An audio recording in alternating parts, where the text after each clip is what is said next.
$5. The crown is yours. Somebody bring me the cream puffs.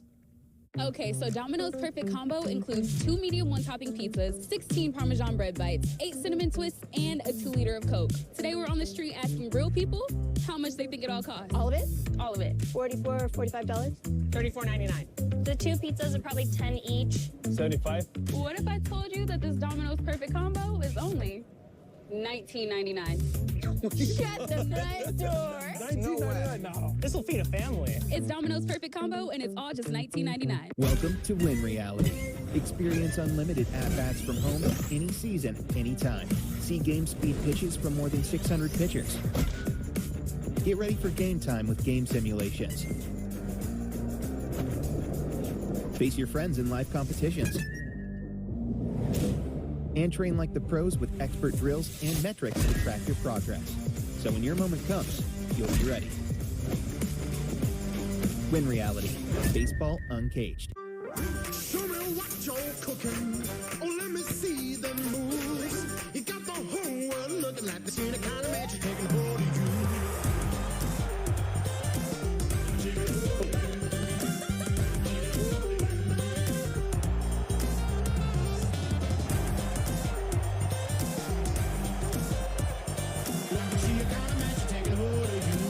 If you get Yes on TV, then you get the Yes app for free. Download now.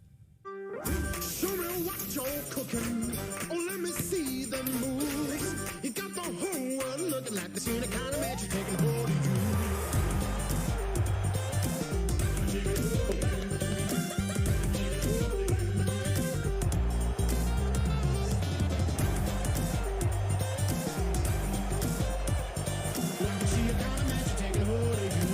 If you get Yes on TV, then you get the Yes app for free. Download now. Download the Yes app and experience the game in a whole new way with live stats, pick and play, and Yes rewards. If you get Yes on TV, then you get the Yes app for free.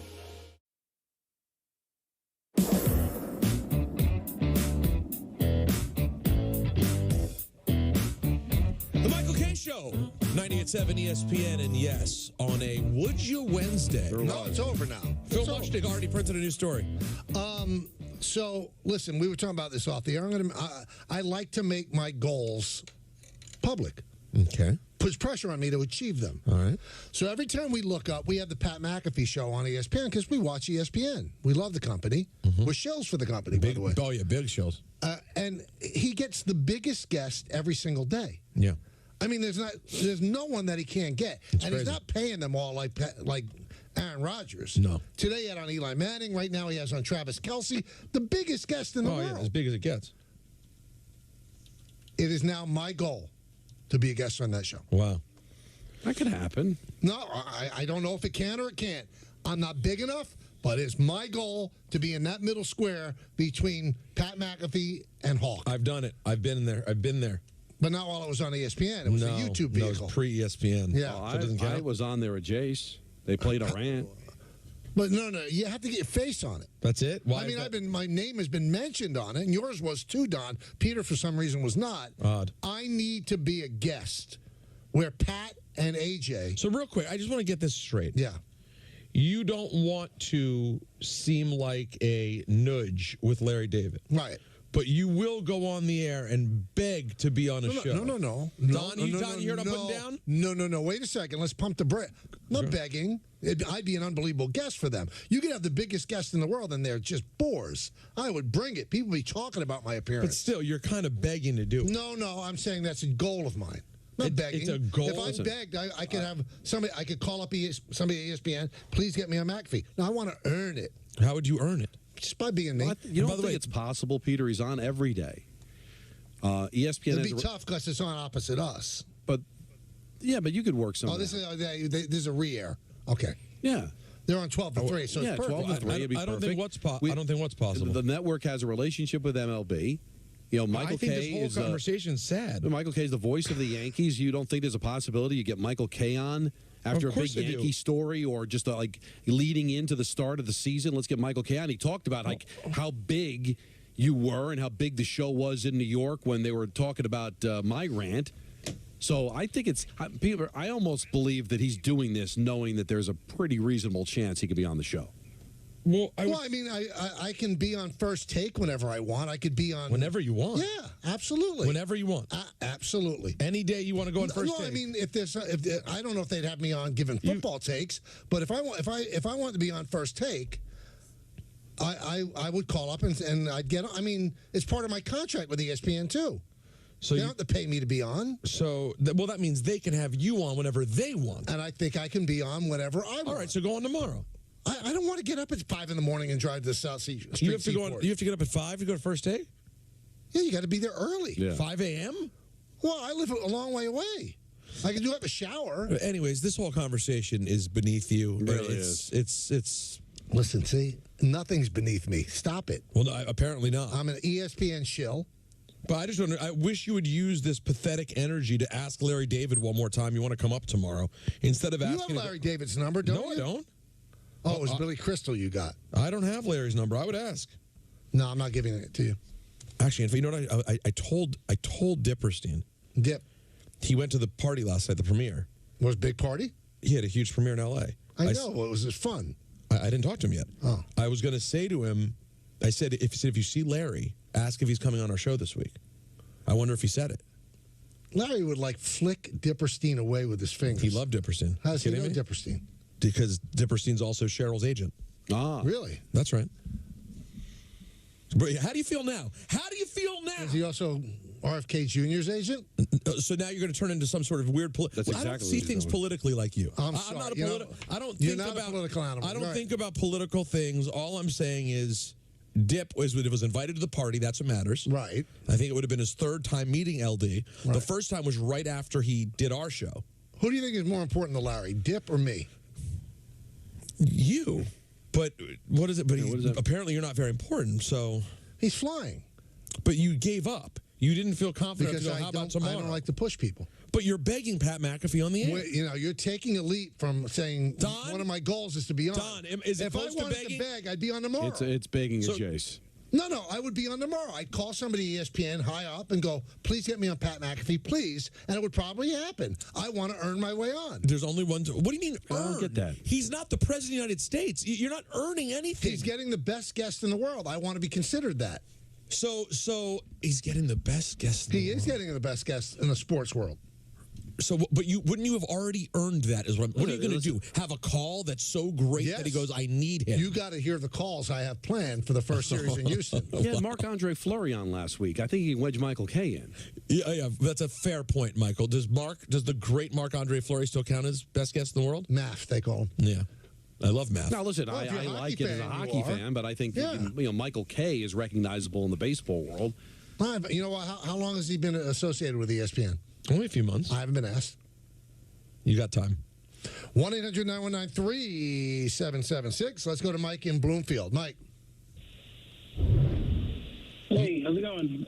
How you doing? Great. I just want to say it's my first time on the air, but my second time through. The first time I won tickets to see Drake about 6 years ago. Oh, cool. Wow. Did you have a good time? I had a great time. It was actually my first concert about my then girlfriend, my now wife. Wow, look at that. We helped that, huh? We helped that. Yeah, it was cool. Good for you. Yes, you did. Drake tickets. That's a good giveaway. First concert, and to win them, to boot, that's good. It was Drake and Amigos. It was a great concert. I was at that concert. I have the T-shirt still. Love it. Yeah, it's a great story, too. My first concert was at a VIP suite in Madison Square for Drake. Wow. People don't believe it. Love it. So what do you got, Mike? I just want to say you had a point earlier that the pre-KD Kyrie Nets were better than these Nets, and I just disagree with that. Those Nets was 3 years to get to that point. I think they were peaking. At this time last year, KD and Kyrie were still on the team. So I think this team is good. It has talent. I mean, I know they're not performing, but I think they just have to pick a direction. Either trade their picks for somebody with more talent, or but here's the problem. The Harden deal. They gave up their draft picks, so they don't even have their draft picks for when they struggle. The 2019 team, when they were first round. Yeah, but they're not their own. Yeah, but they still have assets. They have a lot of assets. I think they were better off in 2019. I just do. I think they were prime to make a move, and obviously the move was to get those two guys, and we thank you for the phone call. My point was those two guys undermined what they did because they both begged out. I mean, the vaccine situation was a bad situation with Kyrie. I can't put the blame on anybody there, but he didn't play a lot because of social issues and didn't seem like he wanted to play. Kevin Durant followed him around. Yep. So Kyrie wanted out, and Kevin Durant wanted out. They submarined everything that Sean Marks was trying to do. Well, the first one was like Harden. No, the 2019 team was better. Well, what was the last part, Don? You know, Harden was like, I don't need this. He was the first. And, we ripped Harden, and you know what? Harden was right. Harden saw what was going down. He wanted out. He didn't want to be associated with Kyrie. He wanted out. So I don't need this. Now, he's always unhappy. Doesn't seem like he's that unhappy now with the Clippers, but when you look at his history, back of his basketball card, he's always unhappy, looking to beg out of someplace. But he had a legitimate beef with the Nets. What do I want to be associated with these people for? Not the net ownership. They seem like fine people. Not Sean Marks, but Kyrie and Kevin? Well, why would you want to be associated? And the vaccine probably isn't his fault, but it would have been something else. Like, there was always something else with Kyrie. It was something else. It's a social unrest. He just disappeared. So if there was no COVID, he would have found something else that he didn't want to play and beg out. It sped everything up because it was a really bad situation, and not all of it his fault, but he doesn't have a kick coming because it probably would have been something else. Let's go to our good buddy Bruce in Flushing. Bruce. Hey, guys. How you doing? Good. How are you? Hey, okay. Couple of Ranger points and some Nick points. First on the Rangers. Anybody who thinks the Rangers should trade Igor away for another goaltender doesn't know anything about hockey. Is he in a slump? Yes, he's in a slump. But you don't find his kind of talent anywhere. But wait a minute, Bruce. Have we overrated his talent? No. He's in a slump. Just like a hitter goes into a slump, he's in a goalie slump. Well, he was in a goalie slump last year, too. It was a pretty long slump. But the thing is, Bruce... Right, and he got out of it last year, too. Right, but the thing is, Bruce, we thought that he was like a legendary goaltender 2 years ago. He had a .938 save percentage. This year it's at .899. I mean, he has definitely taken a drop off. I'm with you. I don't trade him. It's ridiculous because he's still a good goaltender. But Michael's right. We might have overrated him. But even if he ends up not being what we thought, Michael, he's still a really good goaltender. And in a league where we've seen Darcy Kemper win Stanley Cups and Anthony Niemi win Cups and Matt Murray win Cups, that you don't have to have the best goaltender in the league. You just need your goaltender to play great. And he has proven that he can play great. And I don't know if there's any other goaltender available. Devils are looking for a goaltender. Carolina might be looking for a goaltender. So where are you supposed to get it if you decide to part ways? Where are you going? No, you definitely have to have an answer, but I guess the rubber meets the road at the end of next season when he's going to want to be paid. Right, and now that might affect how much he's going to get paid because he's not going to get paid big-time money if he's a pedestrian goaltender this year and next. Now, and Michael, if they're out of it or if he costs them a chance to do something, then maybe this time next year, if he's still playing this way, then you can start talking about maybe an exit strategy because he's going to be a free agent at the end of the season. But right now, with a year and a half left on his contract, and not that long ago he was an elite goaltender, I'm gonna see how this plays itself out the rest of the year. Andrew in Long Beach. Andrew? Hey, fellas. Thanks for having me on. You got it. I'm just really impressed with the next man up mentality for the Knicks over these past two great victories. You have DiVincenzo emerging with a couple of great games scoring the ball. You have Precious Achiuwa sliding into the starting lineup, providing great minutes at power forward. Hardenstein doing what he does, and actually they've expanded Hardenstein's role a little bit in the past couple of games, going to him in the post, posting up, using his strength to score. So really just a great time to be a Knicks fan. And go New York, go New York, go. Let's go Knicks. I love it, Andrew. You're right. And I think that the brilliance of the trade with Toronto, we're all nervous about quickly because of the depth, but people have stepped up. They knew what they had on the bench. And not only did they get OG Anunoby in that deal, they got Precious Achiuwa. Now, they didn't know Mitchell Robinson and Hartenstein were going to be out at the same time. But Achua has stepped up, and now he's stepped up for Randall. So their bench has been better than we gave it credit for. That deal is the gift that keeps on giving. Would the Knicks have gone 14-2? Think about it, Knicks fans. Would they have gone 14-2 if, in fact, they didn't make that trade? If they kept things static, RJ and quickly, no, they wouldn't be 14-2. No way. Maybe they'd be 10-6. Maybe they wouldn't be 14-2. Let's go to Spike in St. Pete. Spike. Shooting just 40%. Man, I'm so happy. I got to tell you something. I think I figured out the secret sauce, and it's relative to growing up watching Red Auerbach take my kishkas out, eat my guts out every time. In all sports, there's things like chiropractors do. They give you adjustments. And Red Auerbach would come out and wipe the floor with you in the first 3 minutes of the third quarter. Every single time. The run would be 11-2 or 5, because they didn't call that 6-minute timeout when I grew up. Things have changed. And from New Britain, Connecticut, Tom Thibodeau, in the last 14 or 16 games, they 14-2 in January? Yep. Okay, and they had the biggest differential in the history of the league point-wise. I devalue that a little bit with all the points being scored.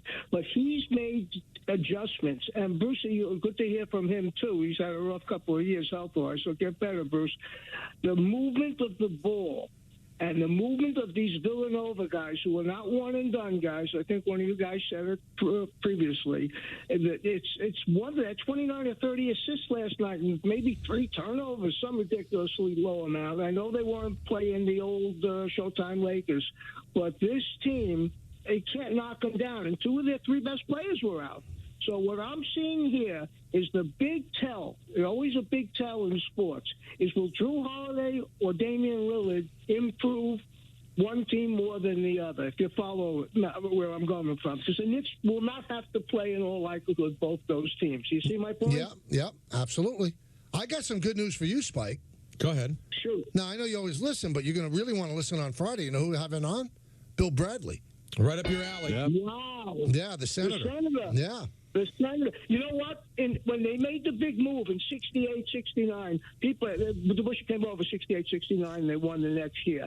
It moved Bradley from the backcourt where he was too slow to a small forward, and it moved Willis because Bellamy, people don't realize, Michael, you'll remember, Walt Bellamy put up 28, 30 points a game. Mm-hmm. Great play.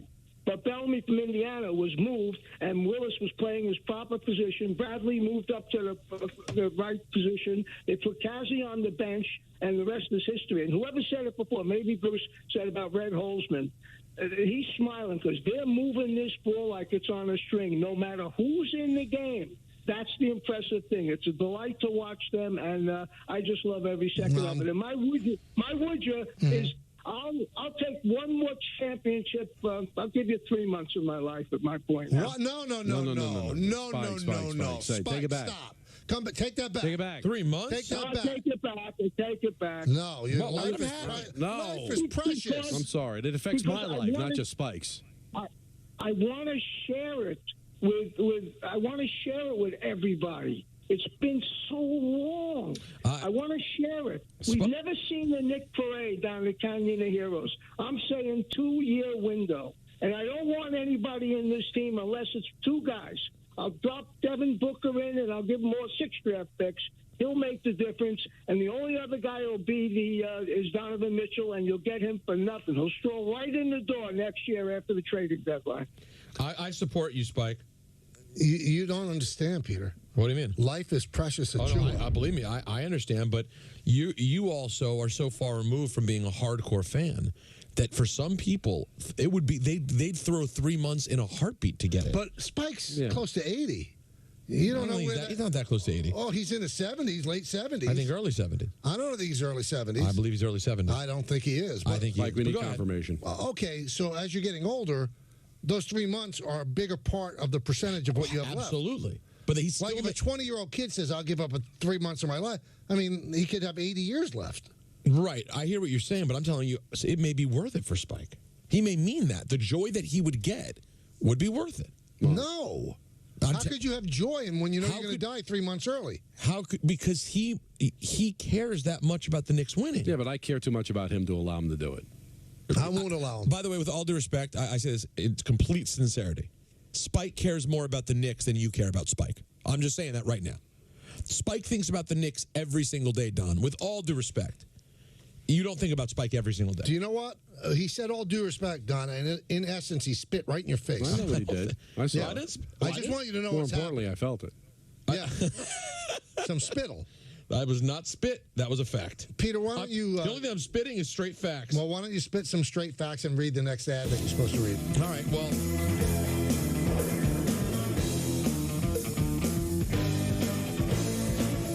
The most important tool on any job site in America is the one you wear on your feet for 40 hours a week. Wait, what?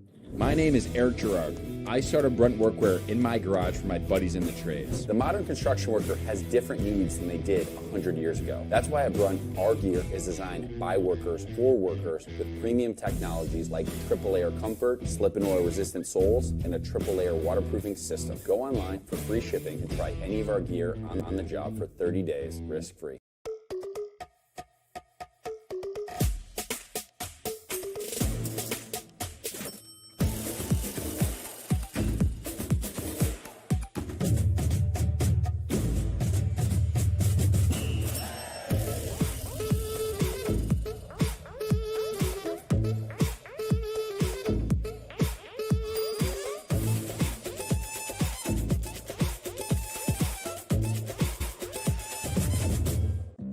See everything your store can do with tools from Square. Your inventory automatically restocks, so you never run low. Your online store stays open 24/7, so you're always ready to sell. Your payments are processed in seconds, so customers can breeze through checkout. And with one account to manage it all, you've got more time for taking time out. Get your all-in-one retail system by signing up at square.com today. You done yet? It's 2 a.m. Why are you still scrolling through videos? You're not paying me overtime here. If you really want to see something new, why not change those shades that have been broken for the past 2 years?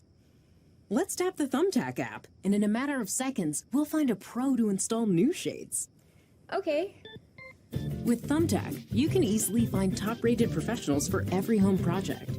Thumbtack, the easy way to care for your home. There are a lot of us now, and it means so much when we can all be together, especially when we can do something good, like our yearly service project. We're also running a t-shirt fundraiser through Custom Ink to help raise more money and awareness for the cause. Our t-shirt fundraiser with Custom Ink makes it easy to share our campaign and help our community, and their design services team helped us get a design we love. I'm proud that we can make a difference together as a community. Come together for a cause. Get started today at customink.com. With ButcherBox, you never have to worry about what's for dinner. We deliver grass-fed beef, organic, free-range chicken, humanely raised pork, wild-caught seafood, and so much more.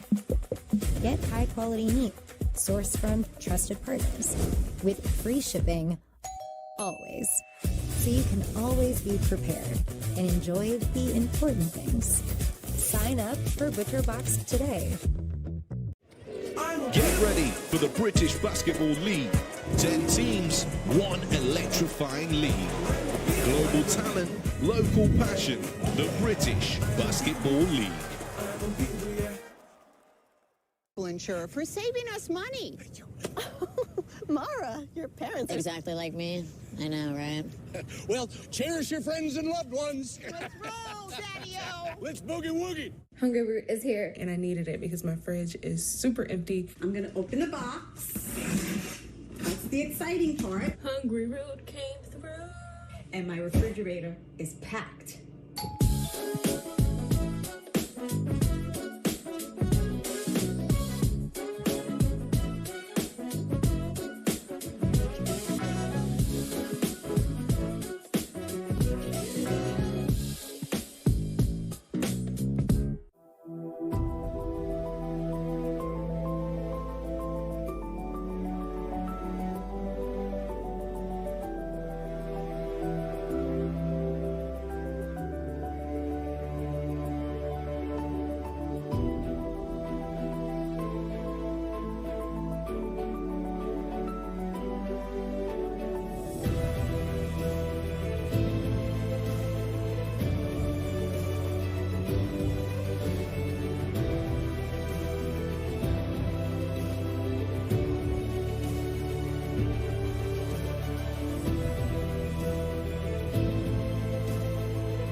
Get ready for the British Basketball League. 10 teams, one electrifying league. Global talent, local passion. The British Basketball League.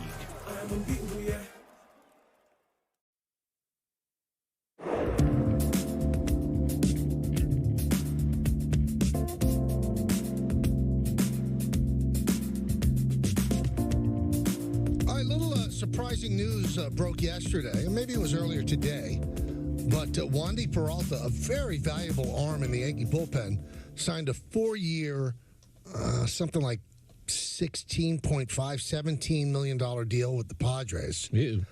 And it has 3 opt-outs, so it's essentially a 1-year deal for Wandy, and if he gets hurt, he can keep opting back in.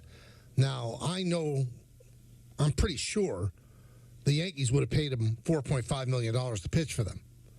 But I guess he wanted the security of having those 3 option years if he blows out his arm. I think the Yankees thought they were getting him back. And the fact that he signed with the Padres, it's surprising. And it could be a little bit of a blow. Is it going to destroy them? No, but he was a valuable arm in their bullpen.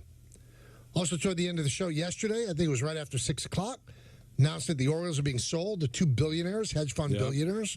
And there are some people that are part of the deal now. Go ahead. Cal Ripken Jr. is one of the owners. Very familiar. Kurt Schmoke, former Baltimore mayor. Love the Schmoke. Grant Hill. He has a podcast called All the Schmoke. Really? Yeah. Grant Hill. Former New York mayor, Mike Bloomberg. And Michelle Kang. Well, I'm not quite sure who Michelle Kang is. Interesting. All right. And I will say what I said. Yeah, that's great for Oriole fans because their team is so young and so good, and their farm system is so good. They still haven't called up Jackson Holiday, who, when he gets called up, probably going to be American League Rookie of the Year, probably a future Hall of Fame, not Hall of Famer, future All-Star.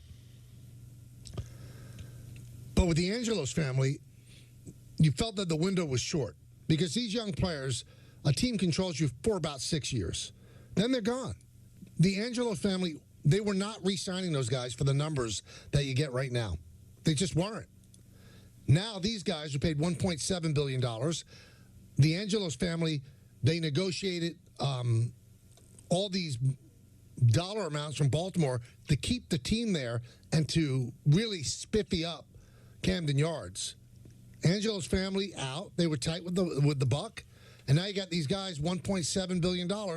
They're both billionaires. Now you have a chance to be good for a long, long time and maybe go out and get a Blake Snell or a Jordan Montgomery, one of the last pieces you need for this team to actually succeed in the postseason. It's not good news for Yankee fans. No.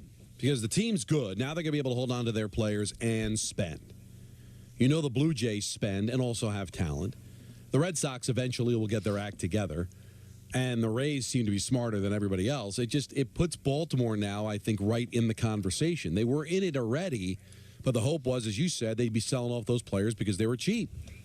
But they bring in billionaires, guys that I think are going to want to win, like Cal Ripken Jr., who's going to be invested in the franchise. So now I think you got yourself a major player for the foreseeable future. It's great for Oriole fans. Oriole fans are great. They really are. And it's a beautiful ballpark to this day. It opened up a long time, 30 years ago. Yeah. Wow. And it's still pristine. And, when they spiff it up, it's going to be even better. So I can't wait for the spiff. When was the last time you went to Opacey? I've never heard that. You really have never heard it called Opacey? Never. No. Oriole Park at Camden Yards. Yeah, it's called Opacey. Never heard it. Well, you know what? You're not really that much of a fan. I didn't make it up, Don. As God as my witness, I was living there when they were the only show in town in baseball. Right. Went countless times. Never heard it called not Opacey. Not a human in the area. Well, you're not into acronyms like I am. Well, when was the last time I went to Opacey, as it's known? I don't know, a few years. I mean, in their notes, right? They refer to it in the team notes. They refer to it. They're 11-5 this year in Opacey. So you look at me like I'm some like no. Well, it's in the note though. So they're abbreviating it specifically in the note. They're not. But saying, they call it Opacey. Who out loud says that? Write Kevin Brown and say, does anyone call it Opacey? You know what? I'll get Jim Palmer on the phone. He calls it Opacey. Ask Jim Palmer. I've never heard a fan say You don't. You're not in the know like you that. basically only call it Camden Yards. You don't even really call it Oriole Park. It's really just called Camden. But Yards. it is Oriole Park. Camden Yards. It is Oriole Park at Camden Yards. Camden Yards. So you just shorten it to Opacey. I've never heard it. It's Don. You're with me? Yeah. Listen, I don't run in those circles, but I've never. Don't make us sound like a bunch of perverts. There's a lot of people out there that call that stadium in Jersey Mill. What's that? MetLife. No, I've never heard that either. Mill. Mills? No, not Mill. Mill. No, the only one that's got a nickname is The Rock, the Prudential Center. If I'm Prudential, I'm red hot. I'm spending all this money and everybody calls it The Rock. No, because their slogan is a piece of the rock, right? So I think they're in. Yeah, but you think that GEHA is in, that everybody still calls it Arrowhead? Probably. You think they're in? No, because one has nothing to do with the other. I'm just saying that it's the Prudential Center. If you were the Yankees and they offered you Priest of the Rock might be Allstate. I don't even know. Like I said, ads don't work on me, so I have no idea. What does? I'm not even sure that No, Prudential's definitely The Rock. Okay. So I was just getting confused for a second. That's why it's called The Rock. No, but I'm saying it doesn't look like a rock. But a piece of the rock, is that Prudential or is that Allstate? Yeah, I believe so. Allstate has nothing to do with rocks. I don't know.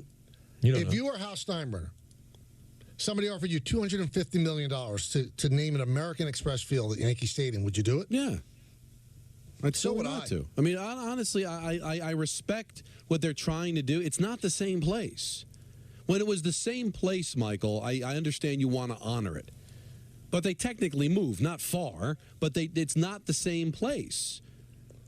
So if but you I think anybody should do what the Garden has done. I mean, the Garden's essentially Chase Garden. Yes. But it's not. It's still called Madison Square Garden. So you can still call it Yankee Stadium, but call the field American Express Field. And I think people would still refer to it as Yankee Stadium. That's why it would probably be very difficult for somebody to fork over that kind of money. Well, you know what? Chase forked over a lot of money, and it's still Madison Square Garden. Yeah, but I mean, probably didn't fork over as much as they would if it was Chase Arena. So it probably a lot cheaper. But they felt like, it's Madison Square Garden. It's been there since February 1968, so it still means something.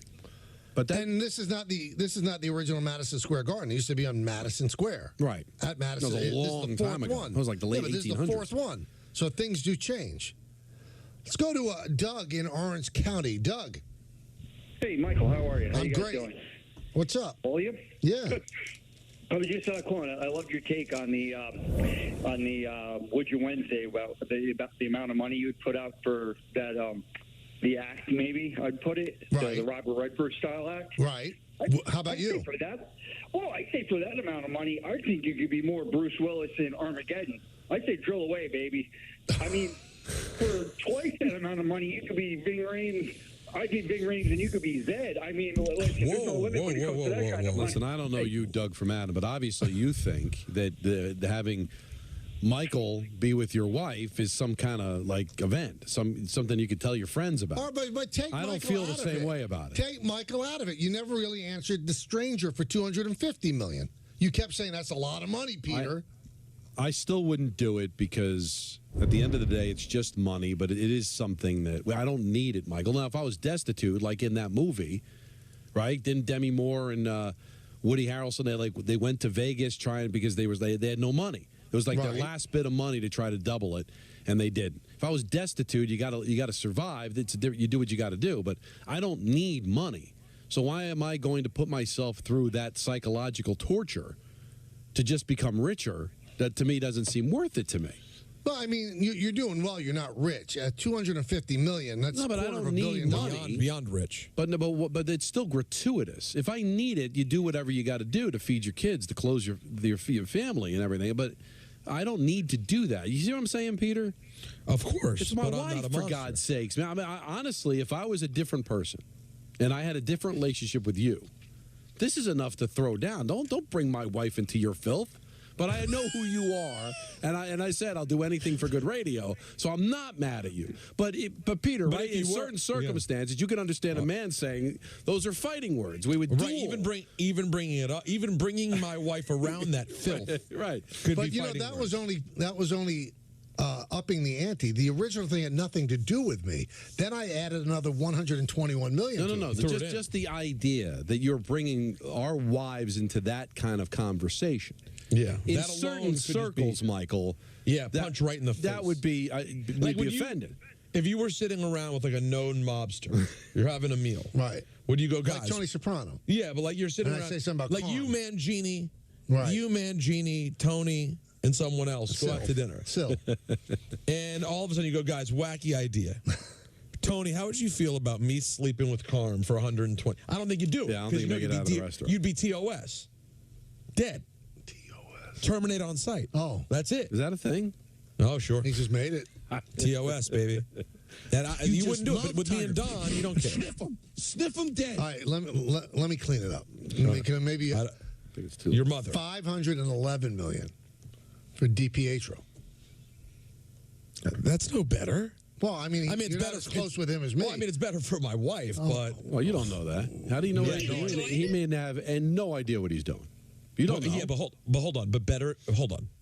On the surface, Don, it wouldn't be better for the woman that it would be Rick instead of Michael. Why? Why? So, is your wife shallow or something? Hold on. We're talking about you're talking about this person. I'm going to go ahead and remove my wife from this again. This nameless, faceless person. Right.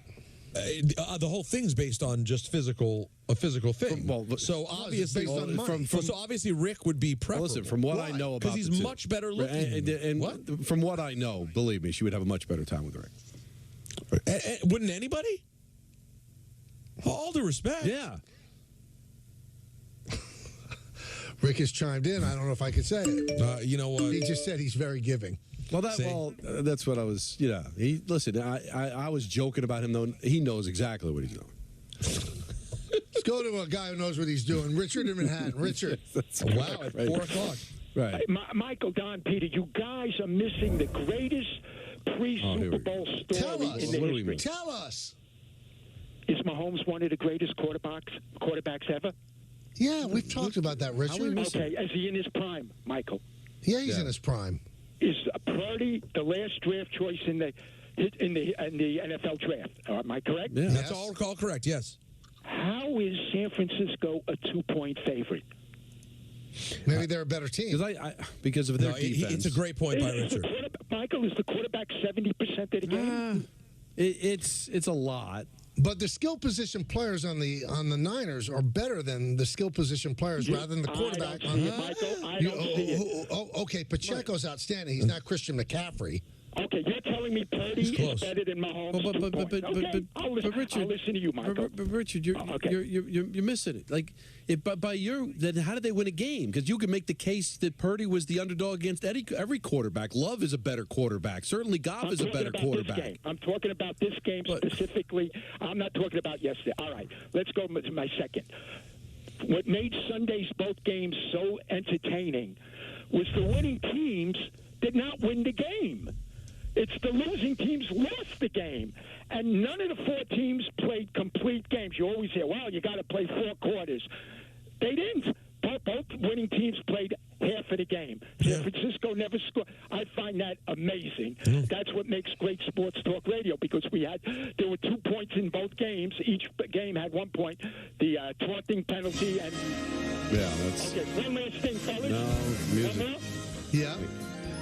Spike brought up Bill Bradley. Bill Bradley would have been the biggest bust in New York sports history if they didn't get DeBusschere. When they made that nickname Dollar Bill, that was a derisive comment. He was not that good.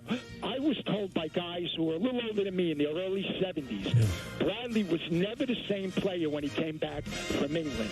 He was one of the greatest college players. He led 4 guys from Princeton to the final. He was like Carmelo Anthony. He didn't get the job done. Well, I want to tell you this, Richard. Bill Bradley be on at 3:45 on Friday. Don't call. 3:45. Did you tell him not to call? He sure did. How rude of you. And you know what?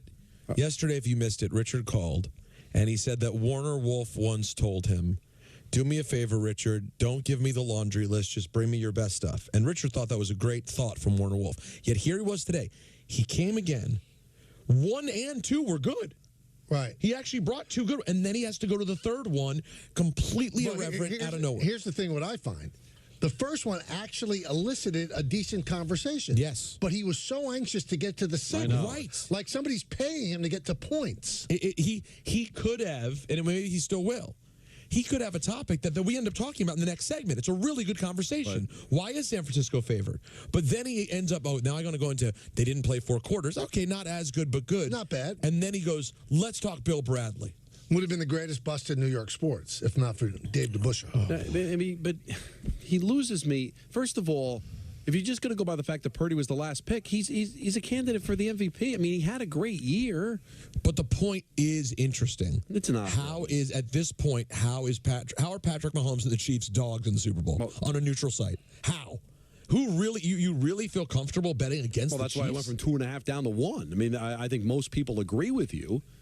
But isn't Love a better quarterback than Purdy, like at least on paper, from where they were drafted and what was expected of them?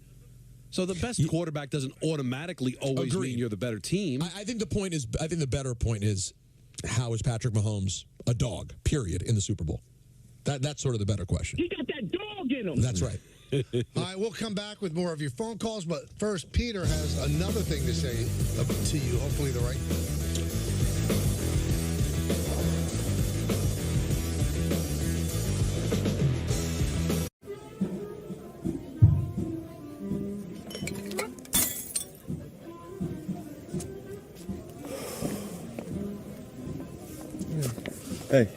Hey. Rental? Yeah. You? Yeah. You know your shoe's untied.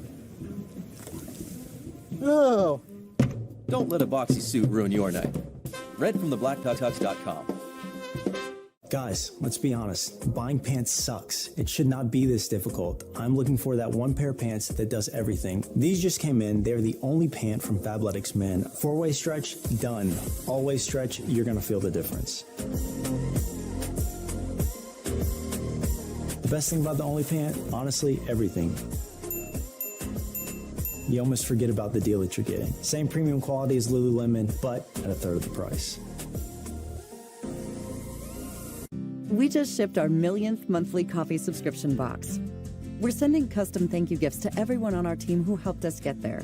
I had to call Eric at Custom Ink. Custom Ink has been with us from the beginning, and he makes sure that we get everything we need and even reminds us of our own company milestones. This milestone, though, I get to tell him about.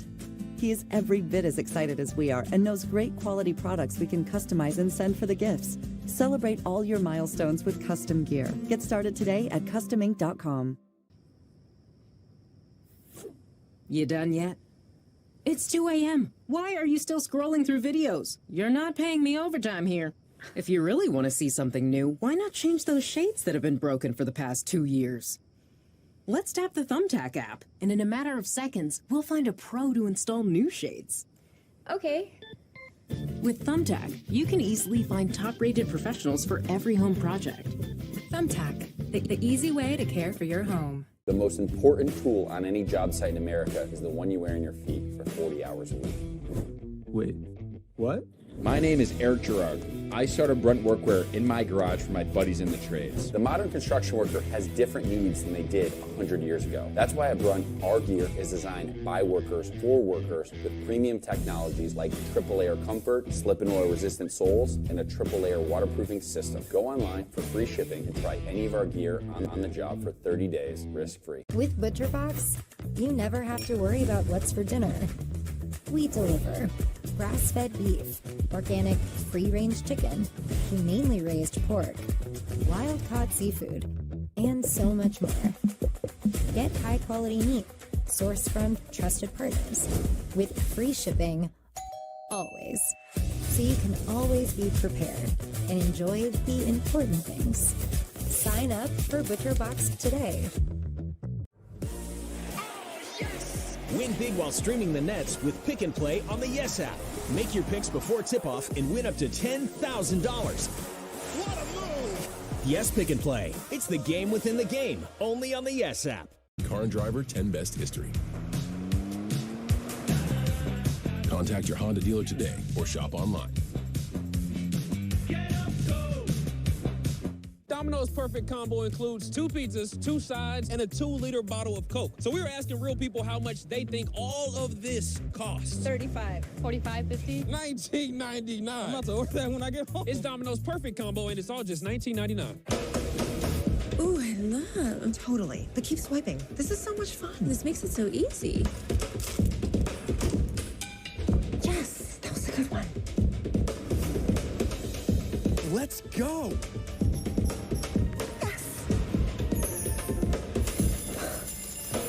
Play your favorite slots today, and you can win the next big jackpot. Sign up now, and we'll match your first deposit up to $1,000 in casino bonus funds. Only at GoldenNuggetCasino.com. The Community Food Bank of New Jersey is the state's largest anti-hunger organization. We provide nutrition. We provide support. We provide opportunity. We can't do it without you. Go to cfbnj.org to join us today. Show me what you're cooking. Oh, let me see them moves. You got the whole world looking like the scene of kind of magic taking hold of you.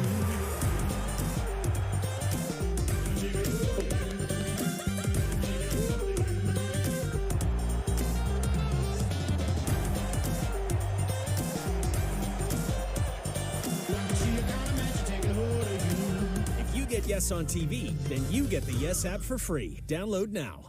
We asked seniors how to prevent Medicare scams. If you get a phone call, do not talk to the person. Never, ever give out your Medicare number. Just hang up. I check my Medicare statements monthly. To report Medicare fraud, contact the Senior Medicare Patrol in your state. All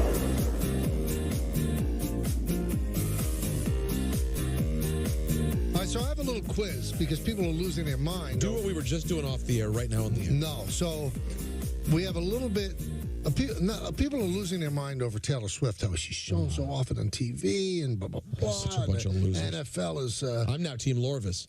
I've always been, as you know. I just posted a new video on my Instagram, Rosenberg Radio, declaring how I've switched to Team Lorvis. 3 hours and 9 minutes was the length of that game. Okay? In totality, how long do you think Taylor Swift was on TV? Does this include the big post-game championship celebration? No, this is the game. During the game. Right. I'm going to go with 10 seconds. No. Don? Well, you said no, so I'm going to say 8 seconds. No. 44 seconds. Oh. That's a lot. That's more than I thought. Well, but you know, there's I think Joe Pompliano figured out that there was a couple of shots of people preparing crab cakes at M&T Bank Stadium. Well over 44 seconds. So, I mean, why are we losing our mind over this girl, this woman? I mean, why? Who really is? Is it one of those things where we're just saying people are losing their mind over it, or are people actually I think losing? there's a faction of this country that think that she's going to tip the election. I think that's a story being made up so people have something to talk about. I really do. But people are okay, so it's being made up. But like, I don't think that's a real. This is what we do, Don, in this political America. Someone comes up with a storyline, and then the crowd that wants that storyline because it's a good talking point runs with it, propagates it, etc. I don't think the average American sat there going, "Damn it, why are they showing Taylor Swift again?" We haven't had one person call and say that to us. Nobody's, not one. It's a social media thing. I think a lot of guys feel like, man, you're really like taken away from our game because of how often you show them, and you just show the stats. It's nothing at all. With all the stupid commercials and the fat guy with no shirt on, and they show so many stupid things during the course of the game. That doesn't bother you. Why does this bother you? But you know what's amazing to me, though? Most of these men or women, what's the harm of putting an absolutely beautiful, successful, incredibly philanthropic woman on the screen? I'm going to tell you. For 44 seconds. Who cares? Well, I'm going to tell you, and it's not going to be popular, and you're probably going to say no, but I think it's a major reason. Who is interested in Taylor Swift? Young girls and women, young women and kids. Mm-hmm. You know what? A lot of guys don't want to sit there and watch the football game with their family. It's their time. It's their moment. But they're okay with seeing the Dallas Cowboy cheerleaders. No, because their 10-year-old daughter doesn't want to sit and watch the game with them, or their wife isn't going to sit there and comment. I'm telling you, there's a lot of men that just want to sit there, watch the game with their buddies or by themselves, and don't want to sit there and explain football to their daughter or explain football to their wife, because now all of a sudden, after not being interested for years, care and watch the game. They feel like it's their time. I don't agree with this, by the way. I'm just saying I know people that are like that. They don't want to sit there and watch it with their wives. They want to just sit there and watch the game. And now there are other people interested, other people talking football with them that they're not used to talking football with. Yeah. And it bothers them because it's their time. They work all day. They want to sit in front of the game on Sunday with their buddies or by themselves and drink their beer and stick their hand down their pants and scratch their cubes and watch the game. And now they can't do that because the wife's there and the daughter's there. And Daddy, what is a first down? What is that? Why won't they show Brittany? Why won't they show Taylor more, Daddy? I'm telling you, that's probably what bothers people. I think it's more sinister. Well, because but you say it's more sinister. I think the people that are saying they don't like it are of a political persuasion that knows that Taylor Swift can get young women to register and probably vote the way she wants them to vote. And that would be against their political persuasion. That's it. Did people have problems with Eminem being flipped off or flipping off people? Not a word. Which is interesting. Because do they have a problem? Constant pictures of Jerry Jones picking his nose? But that goes against your point, actually, because if it was really political, Eminem has been much more openly political than Taylor Swift. But he doesn't have the power to register voters. But maybe not. Now, listen, I don't want to get crazy here, but there are certain famous people, musicians, that wear their political leanings on their sleeves. Right? Yep. So, you know exactly who Ted Nugent's voting for. You know exactly who Kid Rock is voting for. Have we really seen? Do we pay enough attention to know her political leanings? Yes, we do. Yes. That's known. That's obvious. Out there. Yes. Well, no, it wasn't to me. Yeah. Well, you also couldn't name a Taylor Swift song. But I know she exists. But I don't go on YouTube and see, like I see Kid Rock machine gunning Bud Light. So he kind of makes it known what his leanings are. Taylor Swift did the same thing with Coors Light. It was very strange. Oh, I just honestly, didn't know if it was out there. No, I think it was Bartles and James. Where enough people are. Now, they may assume that she's a Democrat. No, they know. But also, does the average football fan know that didn't really have any knowledge of her? Yes, it's very well known. It is well known, Don. But here's the thing. If you think it's that, Michael, it ends the conversation. It's not even interesting then. Because I don't think it's what you're saying it's based on. I don't think that's real. I think it's just because people have whatever problem they have with but her. the pundits then it's on like Fox, that's the reason. Well, how could they have a problem with a beautiful, successful, powerful, philanthropic woman? Why would you have a problem with that? Well, I think I'm just saying, if you believe it's what you're saying, that it's because she has a political leaning, then we know the answer. There's nothing to discuss. Well, maybe, Don? Then there is nothing to discuss. But that's my point. I don't know that I think that's really the answer. I think it actually is some deeper thing about women and people getting annoyed with seeing this woman, this happy-go-lucky, powerful woman celebrate. That may be more of a thing. But if it's simply about politics, then it's not worth discussing. We know exactly what it's about, and that seems to be where we're at. And listen, that's fair. Again, I didn't pay attention to it. I don't know if everybody that's into football complaining about it or have a political leaning. I just think it's a lot of guys look at football as this is a male moment, and now it's become. Well, that would be pretty Neanderthal. But don't you? But what do you think? I understand, but you watch the game with your friends. I don't like if I had my friends over the house. I don't think Callie would plop in my lap to watch Taylor Swift. I'll tell her Taylor Swift's on the TV, and she'll come running in from the other room. She's not watching to see Taylor Swift. That's overblown. But yes, men are Neanderthals, Michael. Especially when it comes down to their territory, marking their territory. Football is very, very territorial. There's not any more territorial than your children. You should want to be with your children. But then there's Dave Rothenberg. So you really think Dave's an outlier when it comes to football fans? You want to see the matter? Missing his children's functions, not going to weddings and family affairs because he can't miss football. Not even the Giants, just football. Do you really think Dave's an outlier? Or are a lot of football fans like Dave? They won't admit it. They won't say it publicly because they don't have a talk show. But don't you think there are a lot of people that are like Dave? Again, I would hope not, but maybe you're right. Listeners, it's Michael K. When it comes to travel, nothing beats Legends Limousine.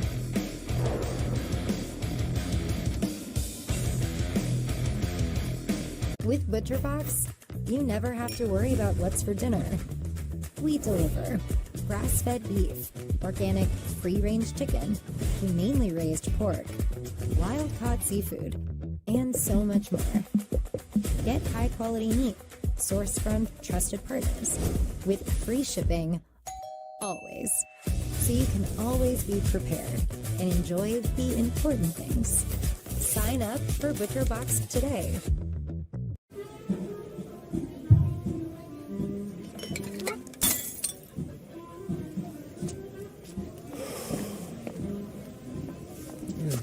Hey. Hey. Rental? Yep. You? Yeah. You know your shoe's untied. Oh. Don't let a boxy suit ruin your night. Red from theblackducks.com. You've heard our story. The one about measuring twice, cutting once, and building something you're proud to put your name behind. What are we building? A different kind of workwear, inspired by the values of those who put in the work. Run. Try us on the job for 30 days risk-free. Guys with bad jeans, are they worth it? Jeans go with everything. They go with nothing. Dudes, get the new Only Pant by Fabletics. Awesome. Want one pair of pants that does everything like magic? Breathable cooling tech, always stretch, secure phone pocket. Bro, I'm in an Only Pant ad. Water repellent. Work, golf, date night, hiking, biking. It's so everything. See this stretch? You forget about the deal you're getting. It's our biggest sale of the year. Get the Only Pant for $19 at Fabletics.com. My favorite babysitter is Annalisa. She's pretty good. She's like my grandma. She says, "Hola, ¿cómo estás?" She plays with me. She helps you feel better. Bugs and insects are healthy for you. Amelia took us to the beach. She teaches me some gymnastics. We like color. We draw flowers, and then we go skateboarding. From babysitters to nannies to daycare centers, find all the care you need at care.com.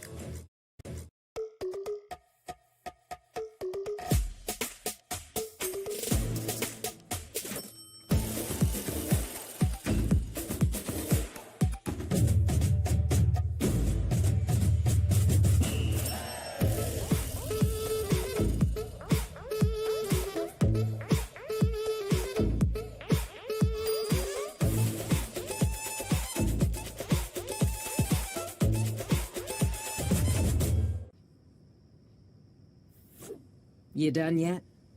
It's 2 a.m. Why are you still scrolling through videos? You're not paying me overtime here. If you really want to see something new, why not change those shades that have been broken for the past 2 years? Let's tap the Thumbtack app, and in a matter of seconds, we'll find a pro to install new shades. Okay. With Thumbtack, you can easily find top-rated professionals for every home project. Thumbtack, the easy way to care for your home. Transplantation and prevention. Get the facts, get checked, and get healthy. If you watch Yes Network on TV, then you get the Yes app for free. Download the app to stream the Nets and experience the game in a whole new way. With a live stat overlay to track your favorite players. Free-to-play gaming with big cash prizes. And earn and redeem rewards for gift cards and gear. So remember, if you get Yes on TV, then you get the Yes app for free. Download now.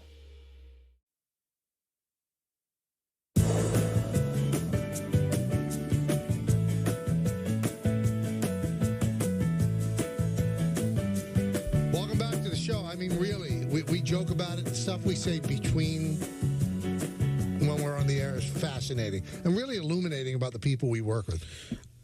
I won't say who unless he's uncomfortable, because he could be uncomfortable. Right. But someone that we work with just told us that he would not go to his brother-in-law's wedding if it were scheduled on a football Sunday. Right. I think the specific was the Jets. But that's any football Sunday, not Super Bowl playoff game. Any Sunday, would not go to the wedding. And what I said to him was, your wife and her brother are going to be at your funeral.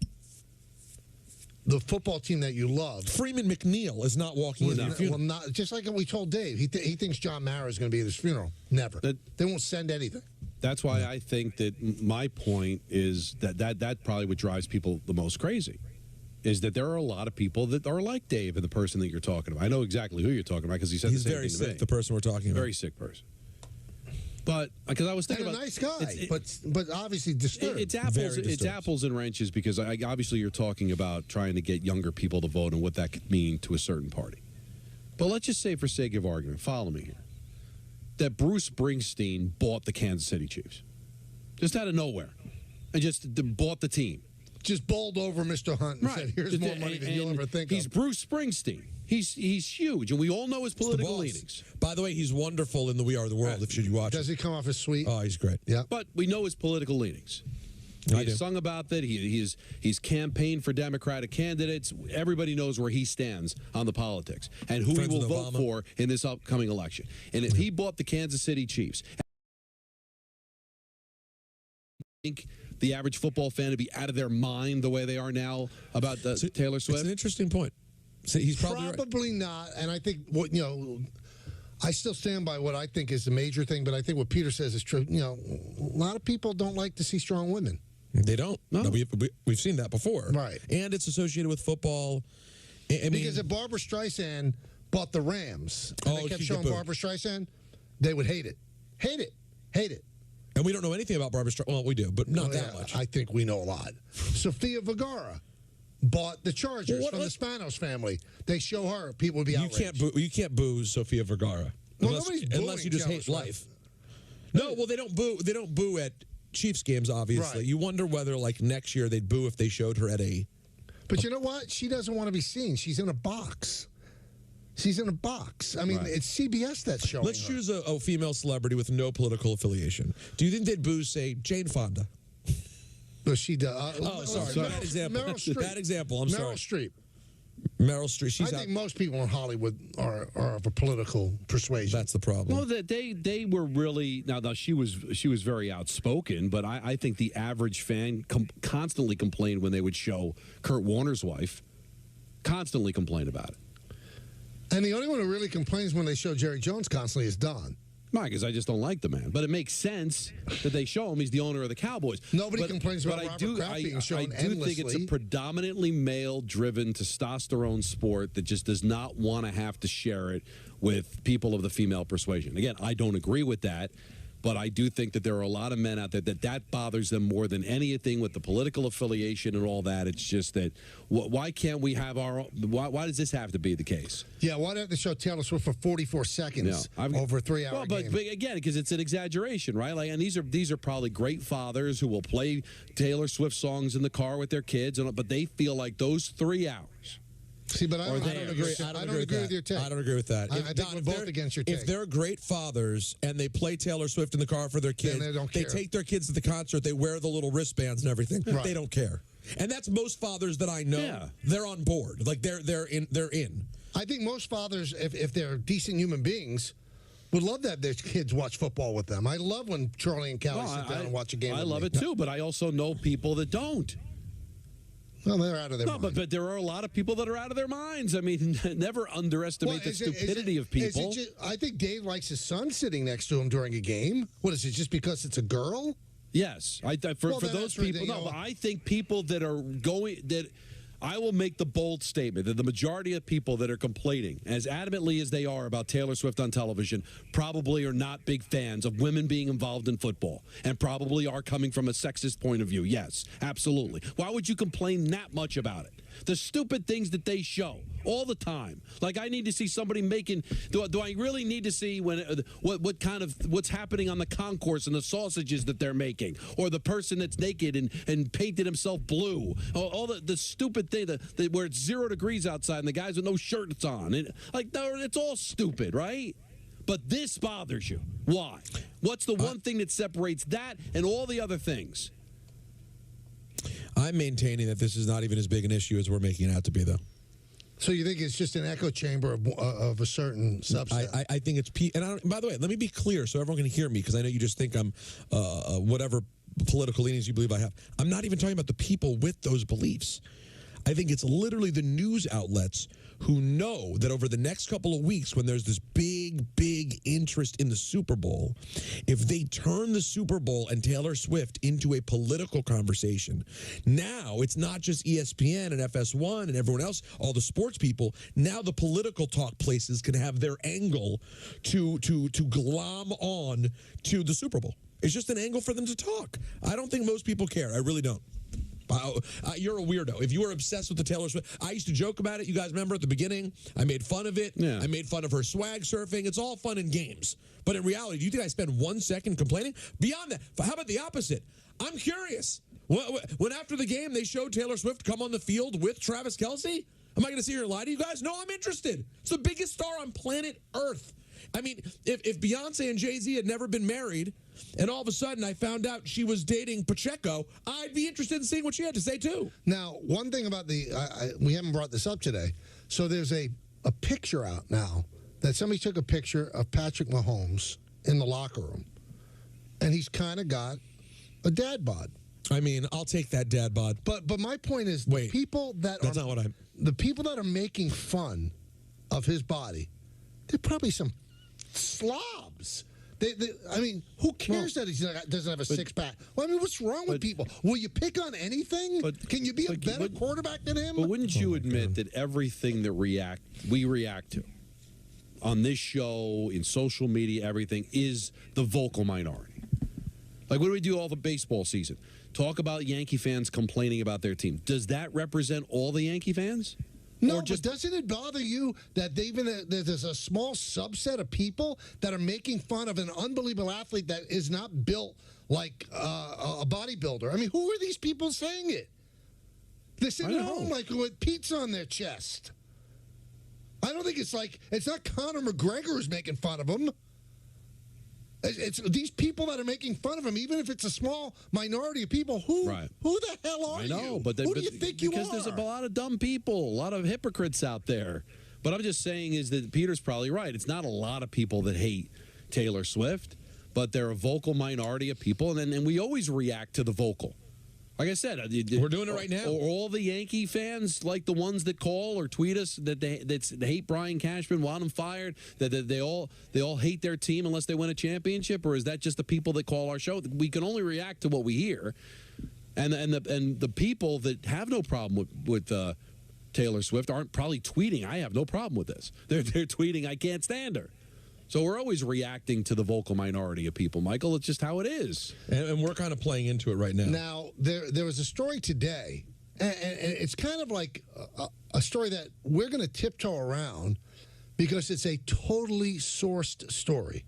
Mm-hmm. But since we respect one of the authors of the story, Diana Rossini, it was about the Jets, and boy, it doesn't make the Jets look good.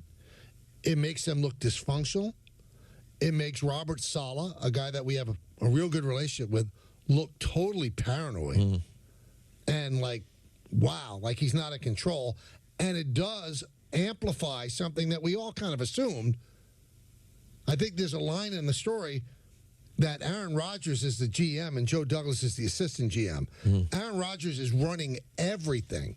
Other parts of the story, according to Diana and Zach Rosenblatt, who wrote it, is that Zach Wilson, by the end of the year, had it with Aaron Rodgers. They were not, mentor and mentee like it started out. Because once Aaron went away to get a surgery, Zach could not get a hold of him when he wanted. Before they were tighter than tight. But then after that, it kind of drifted away. So the whole thing at the end was totally dysfunctional. And then when you read a story like this, Don and Peter and all our listeners, the only hope for the Jets is that Rodgers comes out and plays like it's 2017 again. Because if he doesn't come back and play at the top of his game, this whole thing is going to be the worst dumpster fire that you'll ever see. Not only a dumpster fire, but dumpster fire with toxic waste in there that will bring other people down as well. This story in The Athletic, again, through sources, very few quotes with the names attached, this story makes the Jets look like a bunch of fools.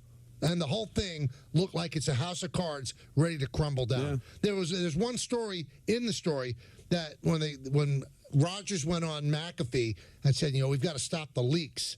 Well, Saleh got his coaches together and actually, I want the person who's leaking to stand up. If you say it now, you won't be in trouble. But if I find out later, you will be. That's the old story. If you stood up now, you'd be in trouble too. But then he said, I'm going to take your phones and check them. I mean, this is unbelievable that this was happening at Florham Park. And you can see why everything just broke down after 4 plays, because everything was built on one man. And when that one man was extracted out of the equation, Don, the Jets fell apart. But there's a lot of things that we all knew about or speculated about, but just to see it all in one article was just scary. And again, we can't tell what's true, what's not true, but it feels like there's a lot of truth there because, yeah, of course he's in charge. But the stuff about like just Hackett being clueless and and how they kind of just punted on the season after he went down when there was really no reason to do that. Well, why is it just, we'll be lucky to win 7 games? Why would that be the attitude? When you've got a great defense, you have weapons, and all the time you talk about how much you believe in the quarterback that you had as the backup. If you believe that you were lucky to be a 7-win team if Rodgers got hurt, then why couldn't you go out and get the backup? And then to think that Woody Johnson, who has done everything for this franchise, built a beautiful practice facility in Florham Park, would be too cheap to go out and get a backup quarterback? Listen, this one hurts, Michael. The quote, "That's what Aaron wants," was a common refrain from Hackett as he told coaches what plays he wanted to run during camp. Often, Rodgers would hear Hackett's play call and want something else. The entire offense would reset. Just a small piece of not what you want. And then they also amplify later on in the story that Hackett was clueless in how to do it without Rodgers and how to do it with a quarterback without Rodgers. Here you go. Hackett struggled to adjust the offense to the team's new reality. Multiple coaches and players described Hackett as lacking in attention to detail. For most of the season, Hackett would meet with offensive line coach, running game coordinator Keith Carter, and passing game coordinator Todd Downing during the week, but wouldn't get together with the rest of the offensive staff until the last minute of game prep.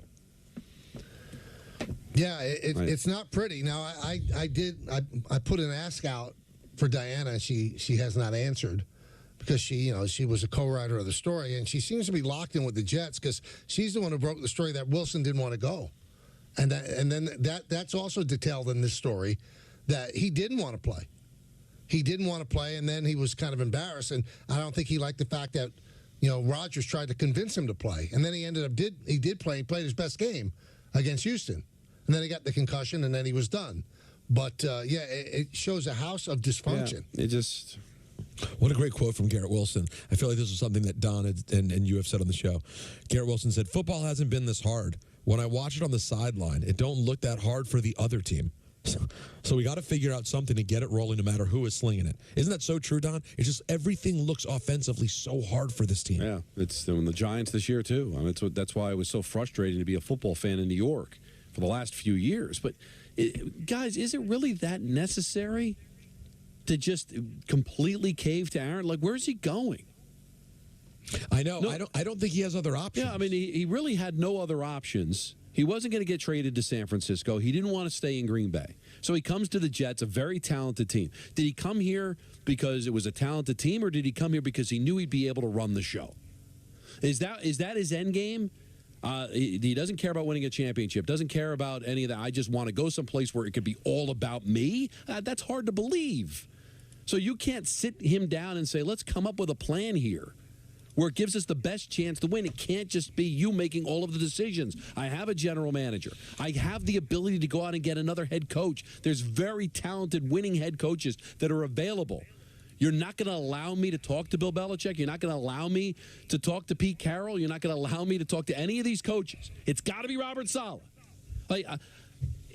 That's why I asked the question, guys. Are they scared to ask him, or do they ask him and he just flat out says no? I can't imagine Aaron Rodgers is going to have to be that hands-on with everything at the detriment of him going out there and winning games. There is no way that Aaron Rodgers, no offense to Robert Saleh, can think that Robert Saleh gives him the best chance to win a Super Bowl. When Bill Belichick and Pete Carroll are available, that Aaron Rodgers can actually think that Robert Saleh gives him a better chance to win. How can that be possible? Here's how it could be possible. He is such a... egomaniac that he thinks that if he's healthy, he can play through anything. And also, the way it's described, his relationship with Hackett is not coach-player. It's like two frat buddies, they said. They joke around. And the Jets are doing something about it because they're bringing in some kind of offensive assistant. Now, they're in the process of hiring right now. Somebody who just doesn't acquiesce to everything that Rodgers says. And as Don said, let's say you say, Hackett's gone. Is Rodgers going to leave? Nah, maybe he will. That's right. Maybe he will. I don't know. But is he going to retire and walk over? I just can't imagine you can't work together with him. Yeah, you should run things by him. But just to hand the franchise over to him, I just don't know why anybody would think that that's a good idea, no matter how much of a chance he gives you to win. But this is at the detriment of winning. And Joe Douglas, who was building something nice here, has pretty much given up his power to this guy. In the story, it says Joe Douglas is Aaron Rodgers' assistant GM. Think about that. And they named all the people that Rodgers wanted. Rodgers wanted Tim Boyle. How did Tim Boyle work out? Yeah. Couldn't play quarterback in the league. It's so funny that How did Lazard work out? Nobody wants Bill Belichick, and the assumption is because he'd have too much power. Right. But the Jets and are willing to give power to all the power to a quarterback. This portion of the show brought to you by Sansone Auto Mall. 10 top brands, over 2,000 vehicles, one place, Sansone Auto Mall in Woodbridge. Make your best deal right now at Sansone Auto Mall. Tell them Bart Scott sent you and take an extra $1,000 off your best deal. Call 1-800-SANSONE today. This falls under the heading of surprise, surprise, surprise. Okay. The Nets are playing the Suns tonight. You can watch it on ABC. No. Would you like to guess what I'm going to say? Kevin Durant is not playing. No. My guess is that Ben Simmons is a play. Ben Simmons out tonight. You got to be. Left knee contusion. Oh. He played one game. Oh, my God. After having been out since November 6th, and now he's out again. I truly called this the day that we said it, by the way. You did? The day that he came back. Well, we all joked when we said he was back. I'm like, all right, for how long? One game. I mean, you don't want to laugh at somebody's misfortune. But I'm sorry, it's got to be on the table. Can he play through anything? And he looked great the other day. He almost had a triple-double. Oh, my God. Unbelievable. He is so fragile. And by the way, he's making $45 million a year. But the sad thing, Michael, it's not unbelievable. It's completely believable. But the thing was, I know he had the back issue, but for most of the time in Philadelphia, he did play. He just couldn't shoot. So that was a knock on him. He's a limited player because he couldn't shoot. He didn't want to shoot free throws. Now, he just can't stay on the court. What a terrible deal for the Nets. But again, the big three completely derailed the whole thing. Dorian in Dallas. Dorian? Hey, Michael, thanks for taking my call. First-time caller. Welcome aboard. Long-time listener. Thanks. Just had a quick take. One, I have a would you for Peter, and also just want to give my take on this Taylor Swift situation. Mm-hmm. You know what? When it comes to the Taylor Swift situation, I don't think it's a matter as deep as you guys are saying it is. I think it's just the fact that people are annoyed with seeing her continuously on the game. It's not continuously, Dorian. It's not continuously. And she's not putting the camera on her. She has no real affiliation to the Chiefs other than dating someone, which, based on her dating history, could be done tomorrow. She's not an owner, she's not a coach, and she has probably zero knowledge of football before dating Kelsey. So I think it's just a matter of it being. I think it's just a matter of it being shown continuously. It's not continuously. But Dorian, you keep saying continuously. I just told you in a 3-hour and 9-minute game, she was on 44 seconds in total. See, how's that continuously? That's the game, Michael. But when you look at ESPN.com or you look at the apps, they're showing her repeatedly on those apps. I think it's just overload. Oh, but do you think all the Dallas Cowboy cheat? You're from Dallas. You think they all are football experts? Nobody complains about them being on screen. I don't think it's quite as much as Taylor Swift, but I'll give you. But again, you keep saying that, but Michael just Michael just gave you 44 seconds. She's not on camera that much. I think she just sets people off. I'm saying I don't think that the cheerleaders are on camera as much as she is. They shouldn't be. Hold on. But Dorian, they shouldn't be. She's a global icon. But if they showed 44 seconds of the Dallas Cowboy cheerleaders during a Cowboy game, in that. Would you want to go to a Taylor Swift concert and see NFL clips or Hard Knocks clips throughout the concert? There's no real connection there. But let me just debunk what you just said. Every time we watch a major sporting event and there's a megastar there, you see that megastar at least a couple times. That is a thing that is done. Period. Like, no matter what. I remember in Kobe's last games leading up, they will show the celebrities that came to see Kobe. If now you take not a celebrity, but the celebrity, literally the biggest celebrity currently on planet Earth, and they now have essentially what amounts to be a storyline with the Super Bowl champions, it would be crazy to not show the person, Dorian. You keep saying that she has no connection to the Chiefs. She's dating. She's a megastar, but not everybody's interested. So they ignore it when she comes on screen. It's not. They're not showing her instead of the touchdown pass. And she's dating Travis Kelce, who might be the greatest tight end in football history. How could you say there's no connection? Again, we're good. Not again. We're good. But again, he keeps repeating it, and he's wrong. But it is a window into the soul of the people that don't like it. Maybe it's just beyond being sexist or political. Maybe there's this feeling like she's infiltrated the club. Like football, you don't belong. This is football. There's certain things we accept in football. And a pop music celebrity apparently is somebody that, for whatever reason, it's the He-Man Woman Haters Club. It's like, no, this is football. We'll live with the cheerleaders. They came with the Cowboys, okay? You could do that, and we'll live with all these other things, but this is football, and you don't belong. For whatever reason, whether she's a woman, whether she's famous, there's a lot of people that they show that don't know anything about football. Don, some of the fans don't know anything about it. Every single game that the Knicks play, every game that they play at MSG, coming out of break, probably in the third quarter, Mike Breen shows every celebrity that's at the game. Ben Stiller, Steven Sharippa, Howard Stern. Shows everybody. I mean, did that... Lil Dicky was there last night. Yeah, do they have to take a test to see if they know basketball? Michael J. Fox yesterday. Tracy Poland, his wife. Do they have to take a test? And by the way, people like Michael J. Fox and Steve Sharippa and Tracy Morgan, they're at every game. Every game. They show them all the time. And they're always there. And nobody is giving them a Wonderlic test to see if they know basketball or football. I want to see Taylor take the Wonderlic. Unbelievable. She doesn't know. How do you know she doesn't know football? How do you know? Because you think she's a woman, so there's no way she knows football? But there is an escapism I think some people look at football as, and that's why they get upset when there's politics thrown in. It's like, I just want to watch my football. She doesn't belong. For whatever reason, whether it's a political affiliation, the fact that she's a woman, the fact that she's a pop star, you get the sense from that caller, it's like, you don't belong. This is our club. And you didn't go through what I went through to be able to watch the. It's something. It's got to be something along those lines, Michael. Like, no, sorry, this is our club, and you're not allowed in. Amazing. To me, it's absolutely stunning. Again, if it was obtrusive, I would almost sign off on it because you're taking away from the game. They're showing her after Travis Kelce makes a catch for a touchdown, and they show her for like 5 seconds celebrating. They're also showing Brittany Mahomes, and they're showing. Right. Did anybody have a problem with Jason Kelce's mom being shown throughout the Super Bowl last year? I think she had a commercial last year. Yeah. Anybody have a problem at all? Gee, I wonder why they have a problem with Taylor Swift. They didn't have a problem with Jason Kelce's mom. Interesting. Peter, tell us a story. Happy Super Bowl.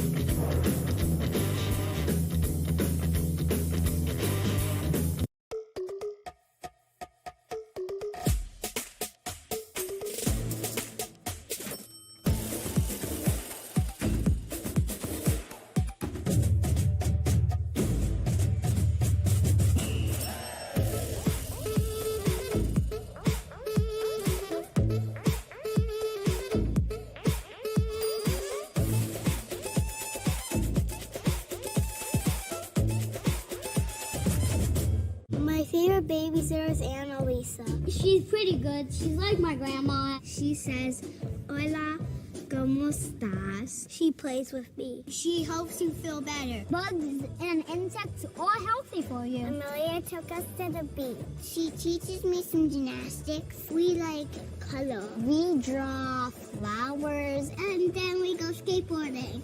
From babysitters to nannies to daycare centers, find all the care you need at care.com. You've heard our story before. In some ways, it's yours. It's the one about rolled up sleeves, measuring twice, cutting once, and building something you're proud to put your name behind. What are we building? A different kind of workwear, inspired by the values of those who put in the work. They're the reason we make boots that feel as good at 6 p.m. as they did at 6 a.m. They're the best you've ever worked in, or we'll take them back. Brunt, the tools you wear. Try us on the job for 30 days risk-free. Guys, let's be honest. Buying pants sucks. It should not be this difficult. I'm looking for that one pair of pants that does everything. These just came in. They're the only pant from Fabletics Men. 4-way stretch, done. All-way stretch, you're going to feel the difference. The best thing about the only pant, honestly, everything. You almost forget about the deal that you're getting. Same premium quality as Lululemon, but at a third of the price.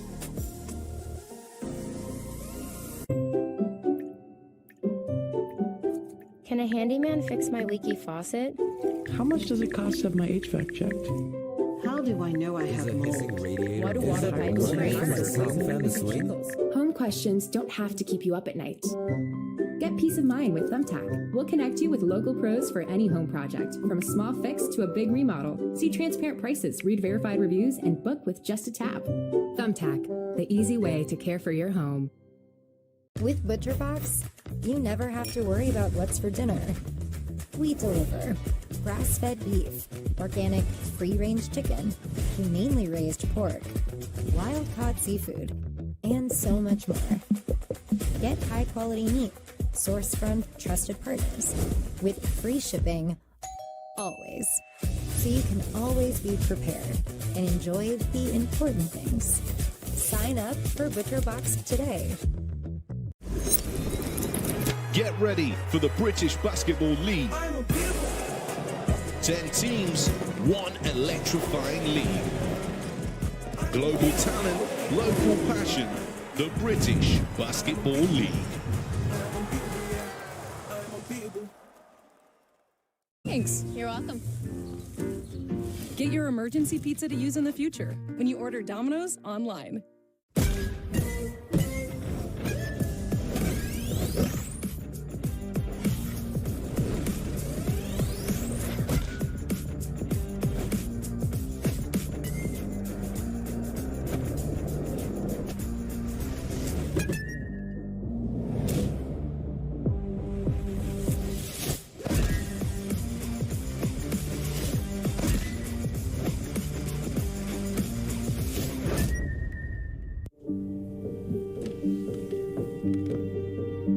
Some days are just better than others. I think you should go talk to someone. It's not that easy.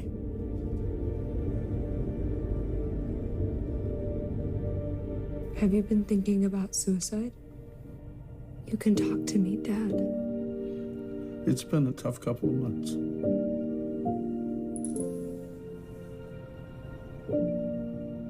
When I was 19 and I was going to shows, I was not thinking about permanent hearing loss. I wasn't thinking about tinnitus. Sometimes my kids are having a conversation with me and that ringing starts in my ear. They're talking to me and I hear their voice, but I can't focus on what they're saying. The audiologist, he told me that most of his clients are not old people. They're kids that have their earphones in. I have a lot of regret about not protecting my ears sooner. Protect your ears at all times, no matter what. It's not something you can get back. The Library of Congress invites you to visit the revamped Veterans History Project website, where first-hand accounts shared by U.S. military veterans are accessible to the public. Performing a search of the collection is easy. First, go to loc.gov/vets. Click Explore the Collections. Scroll down to Search the VHP Collections and click. Make sure you're searching this collection, and with simple keywords, you can find what you're looking for. Visit loc.gov/vets today. When we talk about leaving a legacy behind, we mean making lasting change. in the futures of all New Yorkers, in the fabric of the places we love, through the values we hold dear. The New York Community Trust makes it possible to champion the causes that you care about, with powerful ways for everyone to give. Visit thetrust.nyc.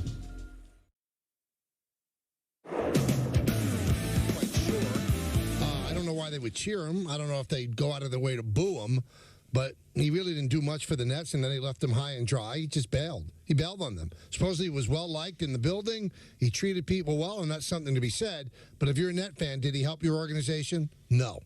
Did he and Kyrie help your organization? No. He helped take them down.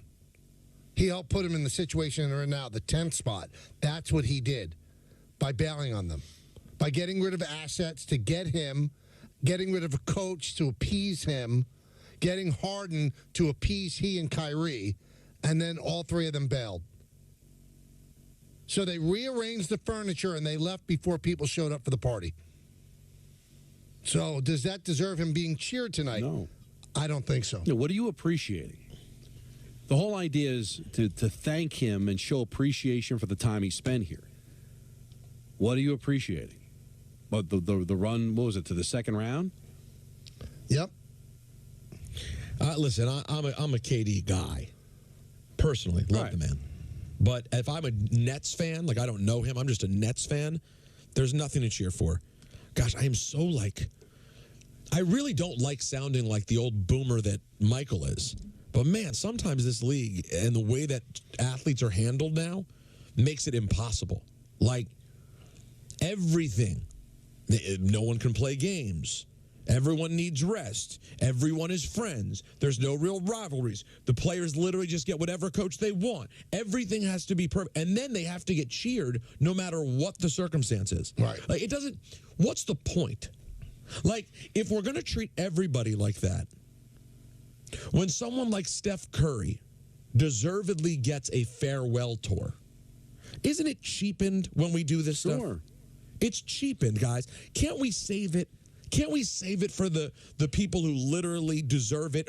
I mean, listen, KD, for example, if he were to go back to Golden State, I get it. He won a championship there. They want to show him love? No doubt. They reached the highest plateau. But here? And also, if you cheer him tonight, you're co-signing what he did. But we have to, you know what? It's, Michael, this league, and and I guess we probably shouldn't hate on this, because, Don, I think this really works well for this league, and it's something that baseball really needs. The NBA's fan base, when it comes to young people, is compromised of tons of people who root for players. They don't care about teams. How many of the kids who go to Nets fans in Brooklyn are hardcore Nets fans? And how many are Luka fans? How many are Steph fans? How many are Kevin Durant fans? Well, that's how the NBA markets its product. Right. And it does pretty well for them. No, they have done well, right, Don? Right, because you're right. There may be cheers because there might be people that just became Sun fans now because they loved Kevin Durant. I mean, we talked about how Yes promotes the opposition more than the Nets because they realize they can get some eyeballs of people just wanting to watch the Stars to come to Brooklyn or Brooklyn going to the Stars. Now, not how I grew up. I mean, to me, that's not fun. It's about to be teams. Like, you should be excited about the Knicks possibly winning a championship, not attaching yourself to stars who jump from team to team. It might work for the league, Peter, as far as getting eyeballs to it, but is it good for these individual teams? Let's go to Carl in Queens. Carl. Oh, yes, boys, I'm on. Don, Peter, Michael, I don't know. You guys bring up so many things. I wanted to quickly just say something about my Jets, and then just talk about the Knicks. Robert Saleh is not a good head coach, and this atomic bomb that Rossini dropped, I mean, guys, total clown show. Please miss me with this. I don't need this right now. I thought I was going to think about the Jets during the draft, and now I have to think about whatever. That's not important. But with the Knicks, my main point is that I want to shout out all of our traveling fans. And ironically, Peter was just talking about all the young fans that whatever. But every away game, guys, is Madison Square Garden away. It's amazing. I bought tickets to Philadelphia. I forget what the date was on February 22nd. I'm there, guys. We're there. We have to support this team. I love it. I'm here. No, I mean, they've traveled well, and I know they took over Charlotte. But I don't know if it's so much traveling. There are a lot of Knicks fans, a lot of transplanted New Yorkers around the country. That might be it. I don't know. Like, did people really get together, like thousands of people, and fly to Charlotte to see the Knicks Hornets? I mean, to me, that would be crazy. I mean, Charlotte's a nice town, but is it really a vacation destination to go see the Knicks? One thing I noticed, Michael, traveling with the Rangers, there's always a bunch of Ranger fans at every arena, and some of them do travel. They'll just pick an arena to go to. But you know how many transplanted New Yorkers there are everywhere. How many people call, like, from out of town? They'll tell you, yeah, I used to live in New York, and now I'm living in Chicago or, you know, Sacramento or whatever. You'd be surprised. All the different places, especially when you go to places like Tampa. There's always, but Charlotte, there's probably a lot of transplanted New Yorkers, people that retired down south that still root for the teams up north. You know, he also brought up Saleh, that Saleh can't coach. I don't know how anybody can say that with any certitude. Well, he can't say he's a great coach. Can't say he can't coach. You can say he's not showing sort of the metal or fiber to kind of keep this thing under control. Well, that's fair. One thing that came out in the story, though, tells me that he was kind of fibbing with us in the second half of the season when we kept asking, you worried about you? I don't think about things like that. Well, supposedly in the story, he was very concerned and wanted a vote of confidence from Woody Johnson, starting with like week 11. Never got it until week 17 when the Post got Woody Johnson in the parking lot.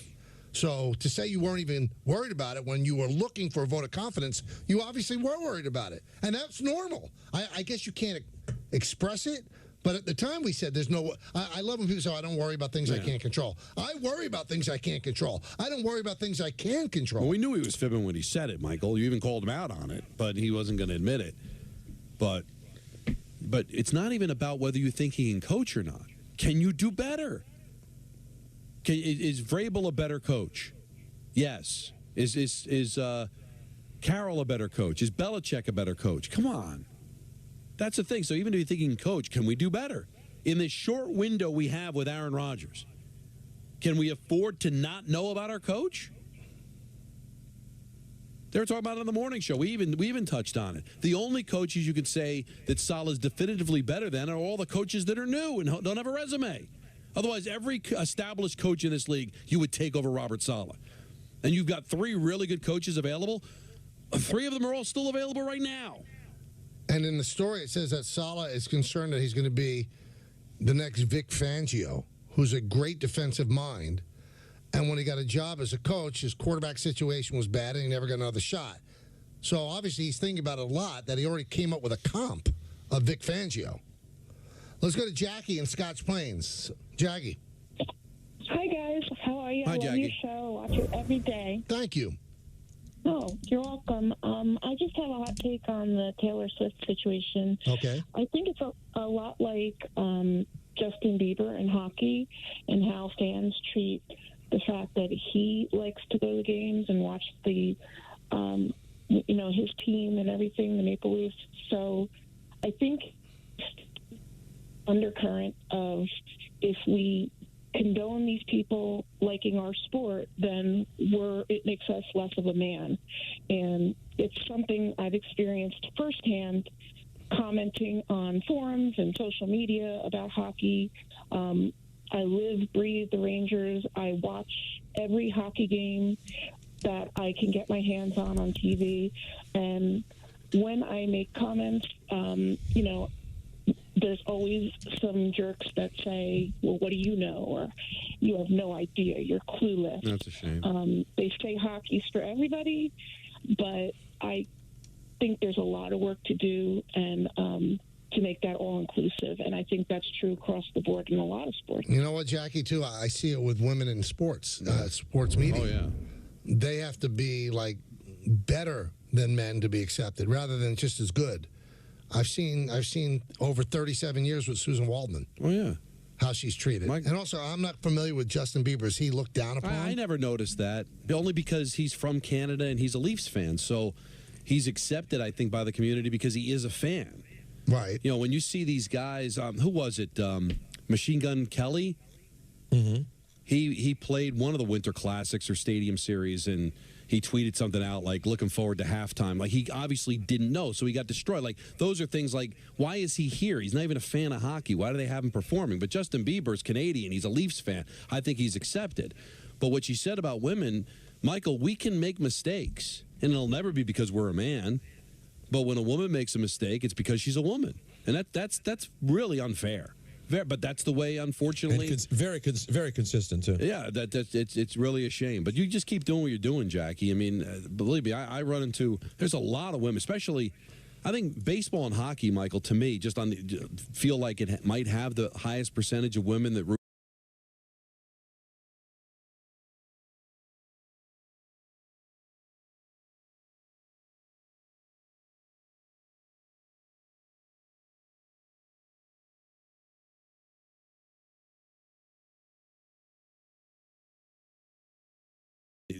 Feel like it might have the highest percentage of women that root for it.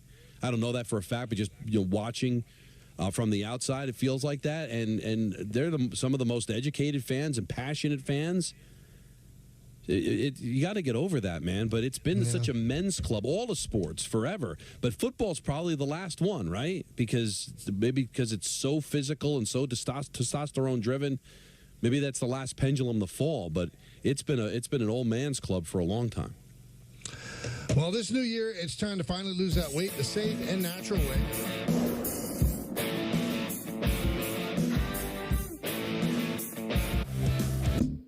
Get tools that bring every angle of your beauty business together. Clients can book online 24/7 for multiple services and multiple staff, so scheduling is simple. And with client notes and stored payments, you can offer seamless checkouts, so clients keep coming back. Run your beauty business with tools that bring everything together. Get started at square.com today. The most important tool on any job site in America is the one you wear on your feet for 40 hours a week. Wait, what? My name is Eric Gerard. I started Brunt Workwear in my garage for my buddies in the trades. The modern construction worker has different needs than they did 100 years ago. That's why at Brunt, our gear is designed by workers for workers with premium technologies like triple layer comfort, slip and oil resistant soles, and a triple layer waterproofing system. Go online for free shipping and try any of our gear on the job for 30 days, risk-free. Custom Ink helps us celebrate and drive our students' achievements with custom gear. They love Custom Ink's different styles and designs. We love how Custom Ink makes the process simple with their easy-to-use design lab, expert artists ready to help, and unbeatable customer service. Custom Ink allows our kids to show everyone their accomplishments and the pride they have in our school. When we place an order, I know they got our back, so we can focus on the kids. Custom Ink has hundreds of products to help you feel connected. Upload your logo or start your design today at customink.com. Beautiful ladies, loving it. Beautiful family, jealous. Bride is the best day of your life. There's that smile. That's a keeper. Let's get the lucky men in here, huh? Oh.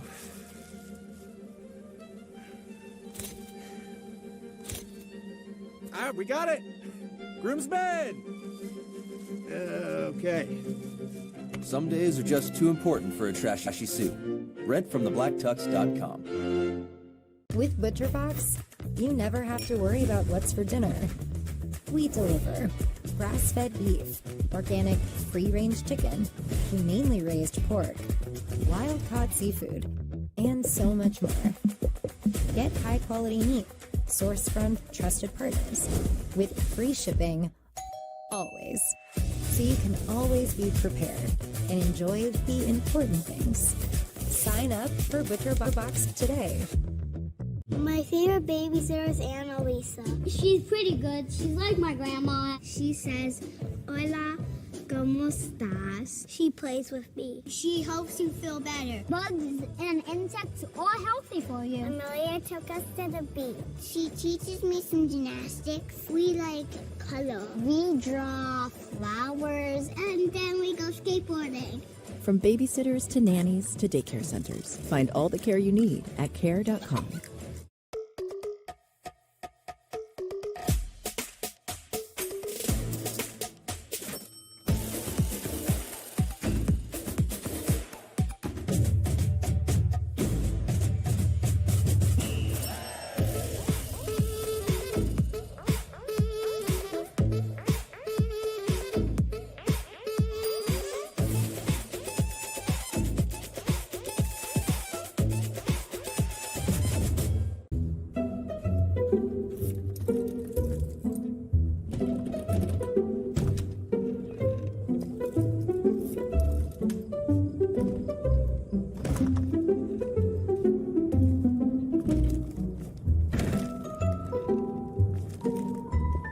easier way. From little fixes to big projects, taking care of your home is easy with Thumbtack. Download the Thumbtack app and start caring for your home today. Guys, let's be honest. Buying pants sucks. It should not be this difficult. I'm looking for that one pair of pants that does everything. These just came in. They're the only pant from Fabletics Men. 4-way stretch, done. All-way stretch, you're going to feel the difference. The best thing about the only pant, honestly, everything. You almost forget about the deal that you're getting. Same premium quality as Lululemon, but at a third of the price. Boost your streaming experience with live stats on the Yes app. Real-time features like player stats, game leaders, and play-by-play are available now on phones, tablets, and now on connected TVs. Live stats while you stream, now on the Yes app. In America at helpnokidhungry.org.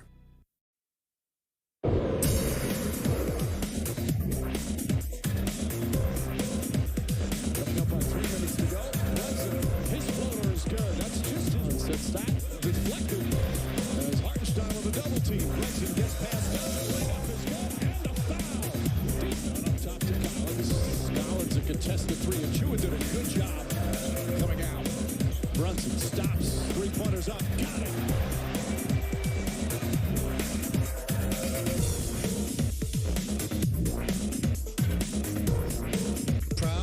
Don took the first shoe of the week, and I grabbed this one. Big bag, quick one, and that's what a good point is. That's all you need. You don't need to go on and on and on and on. So help me out here. TP, who listens to the show, writes, I'm a little disappointed you haven't talked about this Jet story. Yeah, we've talked about it for about 40 minutes. The last time this reporter dropped something, you had her on to defend herself from Rodgers, but now you treat this with uncertainty? No, we tried to have her on. I texted Diana, she didn't. Right. She ghosted me. Anthony put in for her. She ghosted us. So, I mean, people sit there in front of their keyboard and they make these proclamations that have no basis in truth. We have talked about it. Right, so why even bring it up? And we asked her to be on. Because I try to win everybody over one by one. No, but when it doesn't have any basis in fact, then why does it even, if there's no point, then why are you trying to win them over anyway? I try. Christian in New Jersey. Christian. Hi, I'm calling from Califon, New Jersey. I just find it hypocritical that people are so outraged about Taylor Swift, wholesome, dressed very wholesomely, yet Jason Kelce could be like shirtless, like John Belushi in Animal House, cracking beer cans on his head, and that's all cool in the bro code. That's totally fine, but we're not allowed to see Taylor Swift, wholesome Taylor Swift, celebrate her loved ones excelling on the field. It's a conundrum, Christian. It doesn't quite make any sense. She's not. She doesn't seem to be a polarizing figure. She's kind of like, maybe because she comes off as kind of, I don't know, I don't want to use this word, perfect, that people just think it's an act. But really, who has she ever really done wrong? There's no real controversy with her. I mean, on her tour, she gave like $5 million to the crew that she didn't have to. They got paid.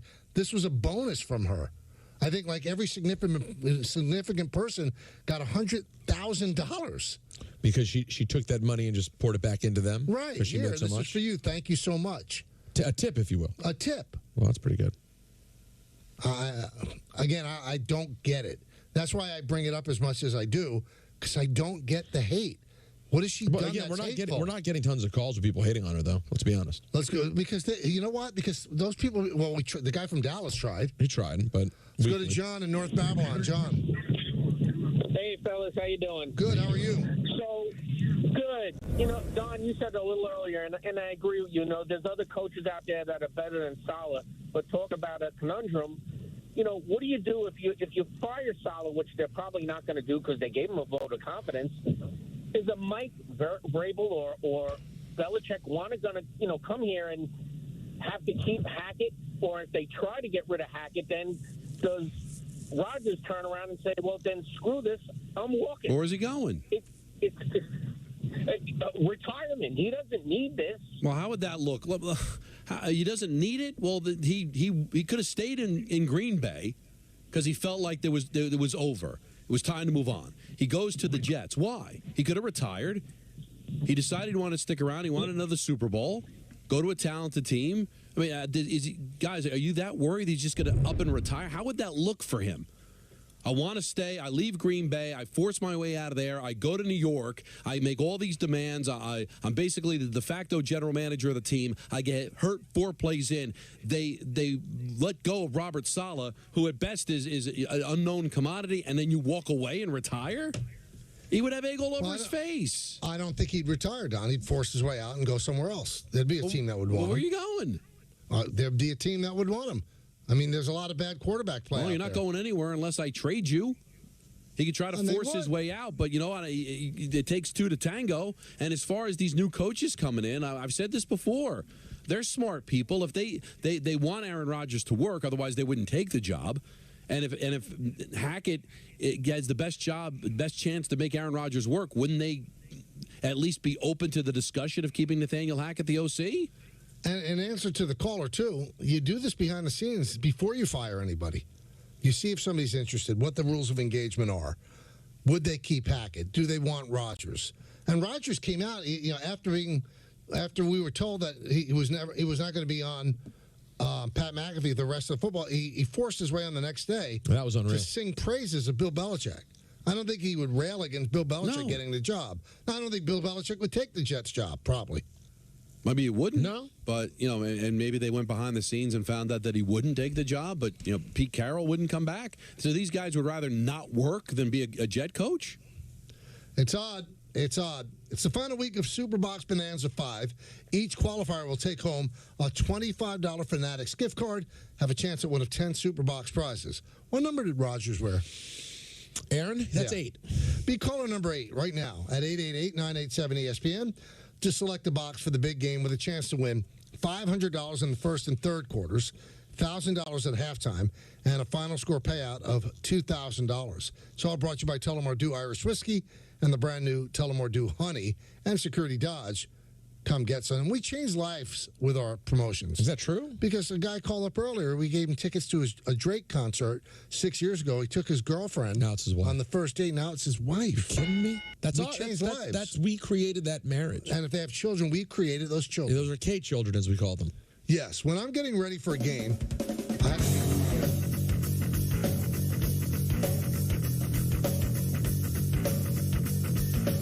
With ButcherBox, you never have to worry about what's for dinner.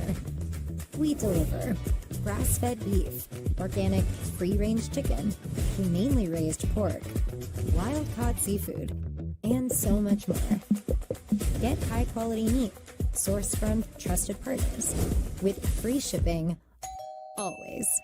So you can always be prepared and enjoy the important things. Sign up for ButcherBox today.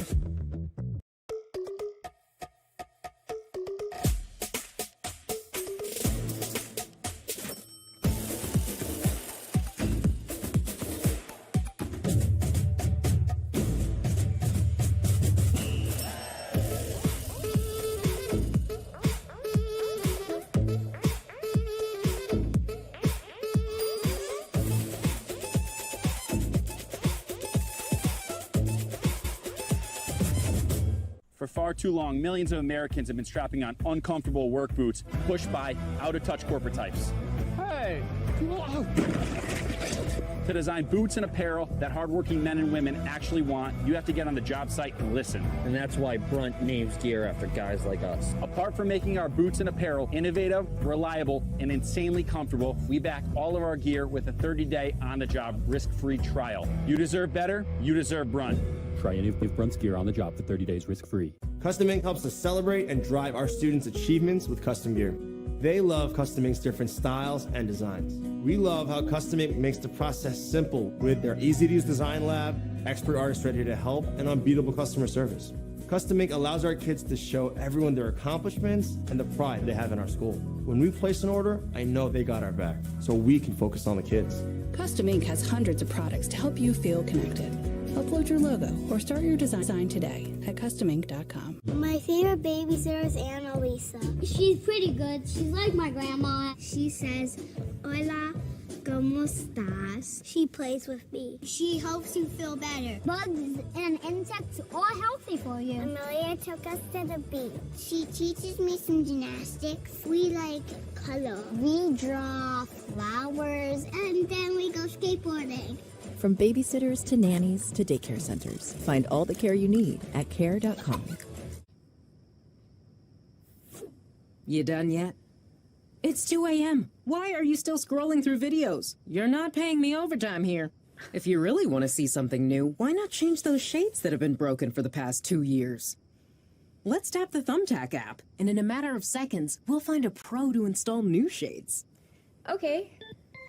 With Thumbtack, you can easily find top-rated professionals for every home project. Thumbtack, the easy way to care for your home. Get ready for the British Basketball League. 10 teams, one electrifying league. Global talent, local passion. The British Basketball League. You'll get from bringing them into your life.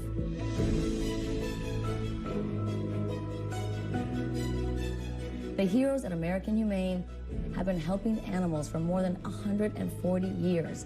Whether it's rescuing animals caught in disasters, ensuring the safety of animal stars on screen, or protecting our planet's endangered species, they go above and beyond to further their mission and make the world a kinder place for animals. Please consider adopting a shelter pet and support American Humane. You can learn more at AmericanHumane.org. Your attention, please, ladies and gentlemen. You're watching Yes. Show me what you're cooking. Oh, let me see them moves. You got the whole world looking like the kind of magic taking hold of you.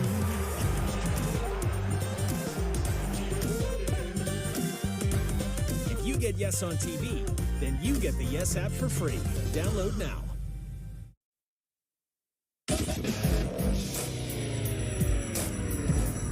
Hey everyone, welcome to ENN on TV. Ray Rowe. Tonight's ENN, you're never going to believe this. Guess what? It's brought to you by our dearest of friends at Security Dodge. Go see Michelle Scalise and Come get some! Yeah! Let's start off ENN by saying good evening to Michael. I want to earn it. Good evening to Michael. Allstate has nothing to do with rocks. And to Don. How often you get wood? And to Don. Don't bring my wife into your filth. Good evening to myself. I don't touch wood.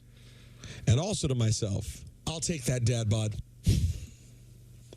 A lot to be said. Yeah. Now that's something. It was a good day. I'll take that, Dad bod. And what about to Richard? Quarter box. What? Quarter box. Oh, instead of Quarter box. Quarter box. Quarter box. What's quarter box? It's not. It's a fourth of a full box. Quarter box. Quarter box. By the way, Peter, It's you amazing said how quick I am on my feet. You said you were going to the barber yesterday. He did a terrific job. He did a nice job, right? Quarter box. Yeah, and Don, by the way, Allstate is the good hands people. Right. They're not the rocks. Right. They're not putting hands on rocks. Now, he looks great today. Allstate has nothing to do with rocks. What do you say, Don? No, the barber did a great job. I appreciate it. Well, what does he really have to do? I mean, Charlie could shave your head. By the way, you say, why does everyone, this is what, again, it's what disappointed me about the Larry David thing I read earlier, or heard earlier. I hate when people always say the same thing wrong. Why do people repeatedly see a bald man and say the barber has nothing to do? I can't get up my beard to look this good. Why not? Because it's hard to make the line perfect. Do you see my side? Like, do you see how the side? You can't see what makes this haircut good? No. No idea. No, when I think haircut, I don't think beard. I think hair on top of your head. So he shaved that. So the shaving, first of all, it's multiple things. Yes, it's getting the sides and back all the way down. He keeps a little bit on top and fades it perfectly so you don't notice. But then it's also going into the sideburns, which goes into the beard. It's How much you're paying for that? A lot. Total with tip? Yeah. $75. I'll do it for $20. Next time we'll do it on the I don't know if he'll do it as well. No. You don't know. Don, you don't know if he'll do it as well? No, he won't. I'm confident. $20, and I'll donate it to your favorite charity. I would never let you get near my head. No chance. You know what? This whole thing's making me tired. Oh, don't. They did play last night, Michael. You knew there was sound. Sleepy Tom Bobo, Tom Thibodeau.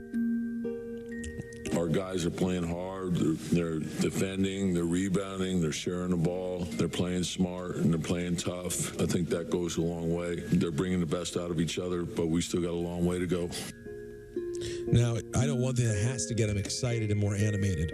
14 wins in January, Coach? The readiness of the guys that are coming in, I think, is huge. I think guys getting familiar with each other, and you have to accept the challenges that you get along the way. So whether early start, late start, back-to-back, in-season, trade, that impacted both units, then some injuries. And I think, most teams go through things like that. And mental toughness is a big part of that, is how you handle adversity. And to come out in a positive way, I think.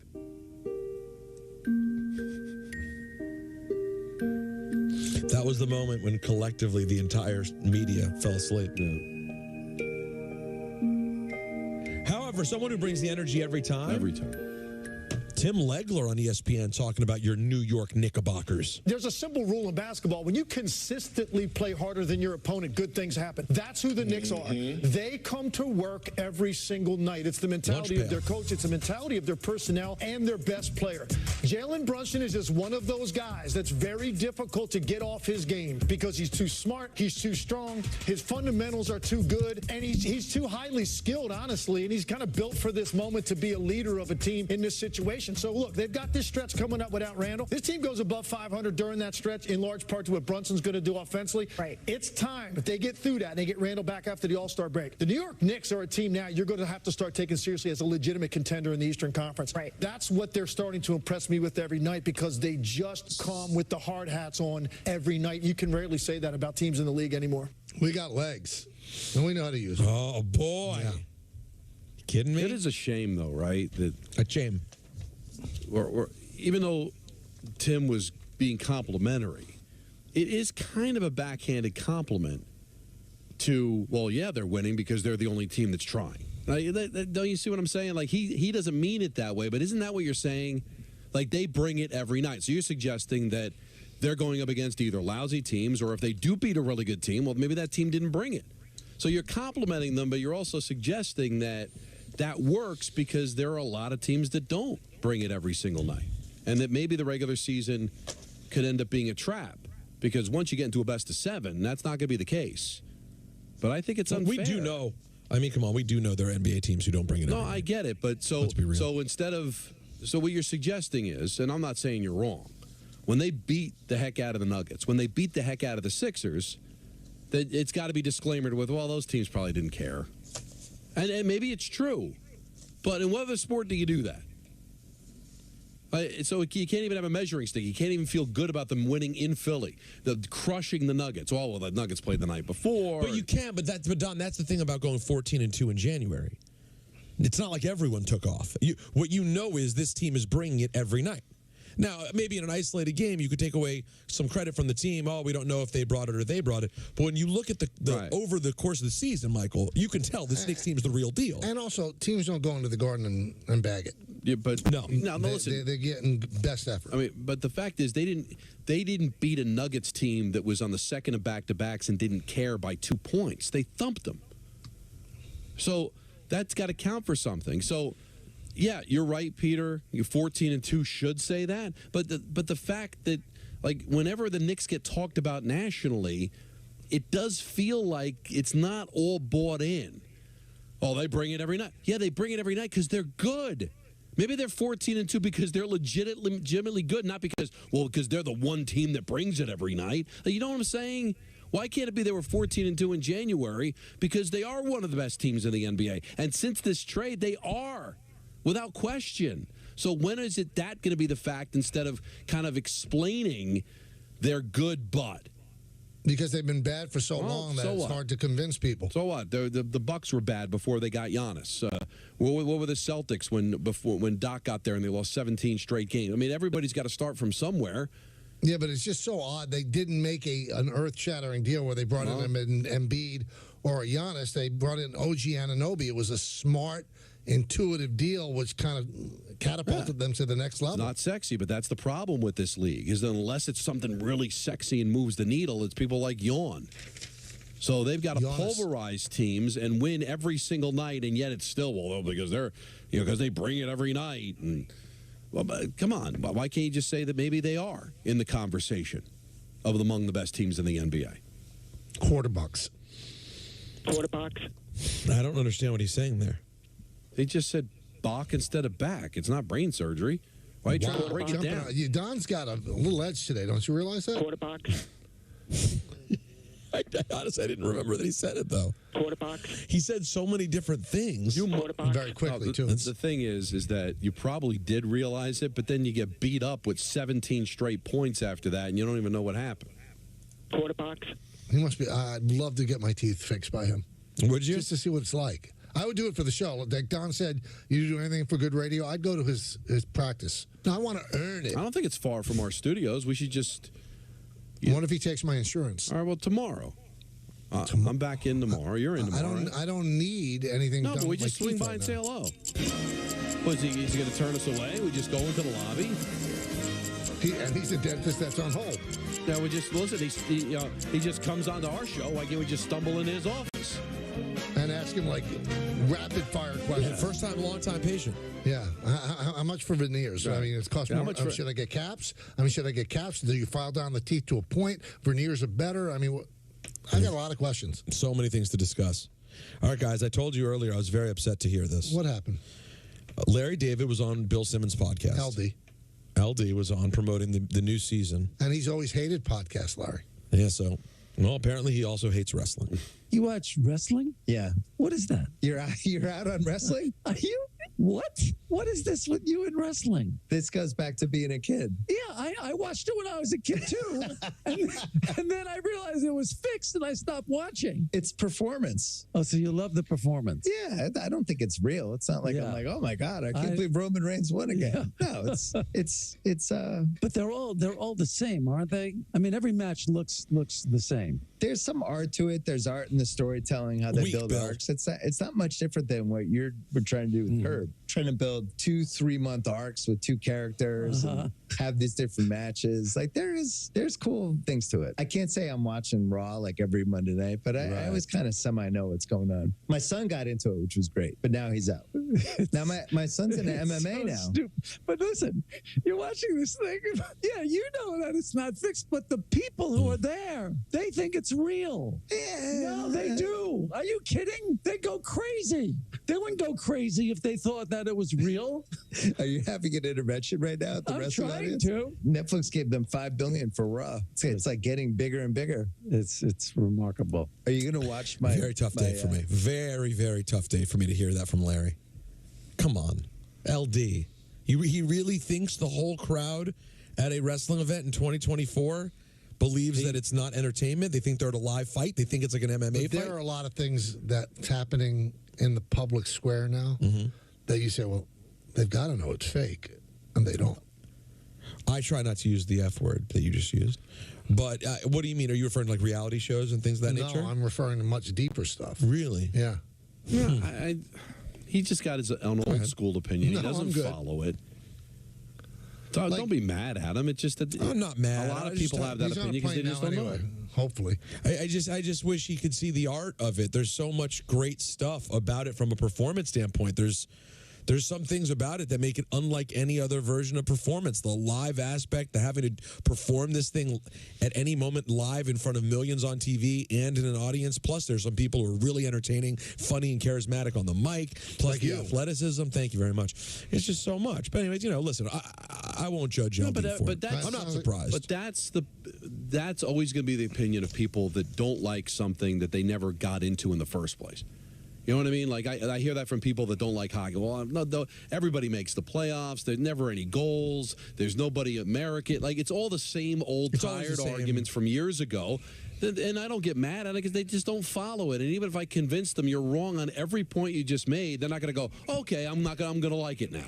So just let it go. Yeah, you're right. I'll just move on now. Don't be hurt. Let's focus on something we can really sink our teeth into. Travis Kelce was on Pat McAfee, along with everybody else in sports. And he talked I think God was on in the second hour of the show. They had God on. Is that true? Yep, they were able to get God. That's big. But weird because he had a bad camera. He was just on FaceTime. Right. Here's Kelsey on McAfee talking about the Justin Tucker pregame Michigas from the other day. Speaking of the Tucker stuff, everybody's having a blast with that stuff. Obviously, it was fun knowing that we won the game, and Tucker had to just kind of chew everything that he was doing and swallow that. I loved every bit of that. And Pat, I moved his stuff about as politely as I could. I could have thrown his helmet about 50 yards into the stands if I really wanted to, make a point. But I knew it was just friendly banter at that point, and he was just trying to be a about it. But yeah, I think that mentality of going in there, not messing around, and making sure we take the fight to them because of how physical of a team they are and how hard they play throughout the game.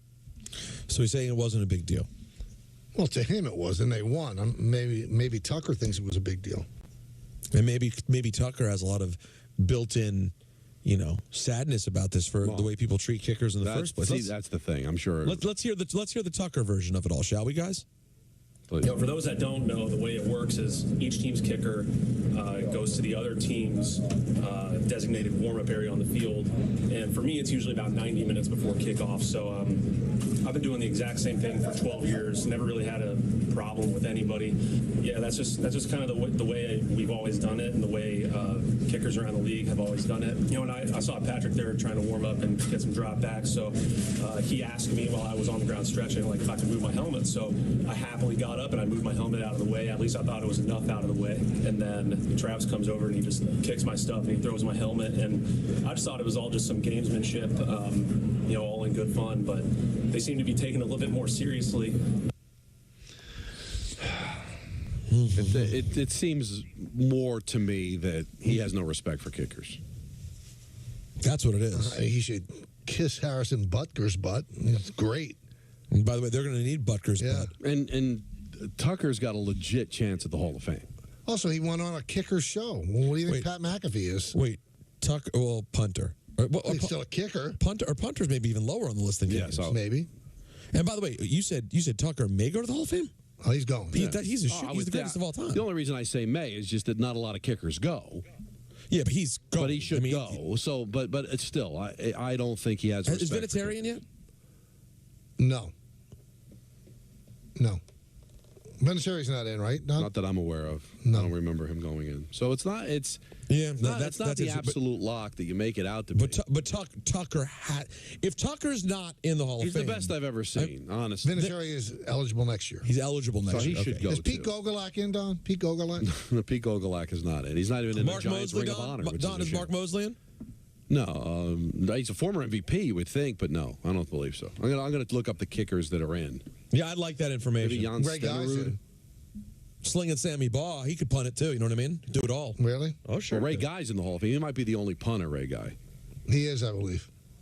Guys, Kevin Durant is in Brooklyn tonight. What's going to happen? Katie, you excited? Man, I'm excited. It's always fun playing in Brooklyn. It's always fun playing in New York. Can't wait to see some of the people that I work with, that I got to know over the last 4 years. New York City has become my favorite city in the world. And just from me living there for 4 years, and I miss it a lot. I built a lot of bonds and relationships with the people that actually work in the organization, and still talk to this day. So yeah, I can't wait to play in front of that crowd again and see all my friends and family. And what do you expect as far as a reception goes, KD? It just depends on how the people wake up, There's no that morning. I mean, a lot of people don't know what to say or how to feel about me, so it's up in the air on what may happen, So I'm excited that people will come watch the games and support the games. I know it's going to be some Suns fans. There's fans of every team in the world in New York City, so it's going to be a few Suns fans that are coming there and support us. So, but I never know how people are going to react. I don't expect anything from anyone. I just want them to do whatever they do that's going to allow them to have some fun that night.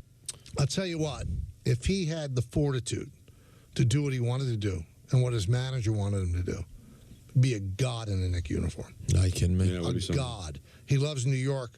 I mean, listen, the Nets treat us great.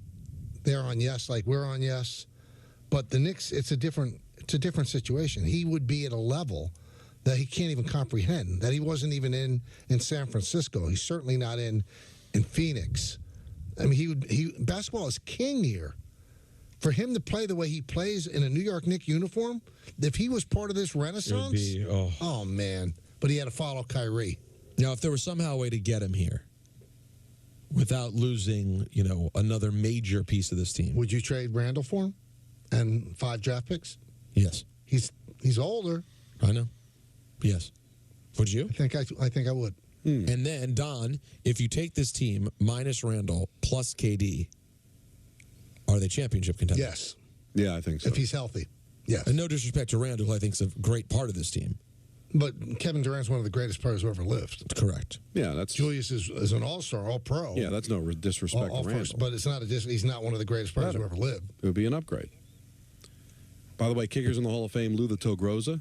Oh, love Lou. Cleveland Lou. Lou. George Blanda, although he was a quarterback as well. Too. Yeah. Jan Stenerud and Morton Anderson. Morton Anderson was the last one inducted in 2017. Morton. Yeah. He was a man. That was a real man right there. I love Jan Stenerud. Is that a reference that I don't get? No, I was trying to do your imitation, obviously. No, that fell flat, but it still makes for a great cut because I thought you were going to say something like profound. Yeah, me too. No, I was trying to be love Stenerud, but I couldn't come up with an alliterative thing. You got to have an alliterative thing. Super Stenerud? No. Let Michael hear that back just for a critique. No, it was awful. I don't have to hear it back. Jan. That's a hard sound to find Yak and Yan? Yak and Yan doesn't work to me. Hey, let's talk to Jerry Jones for a second. Don, you could tune out the segment. Jerry, what do you think of Mike McCarthy's time with the Cowboys so far? I thought we made a pretty good move 4 years ago when we hired Mike McCarthy, and he's had some great in-season success. Now, he's come up short 3 times and advanced us in the playoff, but I like the fact that he's hanging around the rim, and I like what the team has done to hang around the rim. We're not getting the ball in, but we're hanging around the rim. Okay. What about Dak Prescott's future with this team? Dak has done nothing to change my mind of any promise for the future. I think I said in the deal that we'd go as far as Dak takes us, and that's how far we went.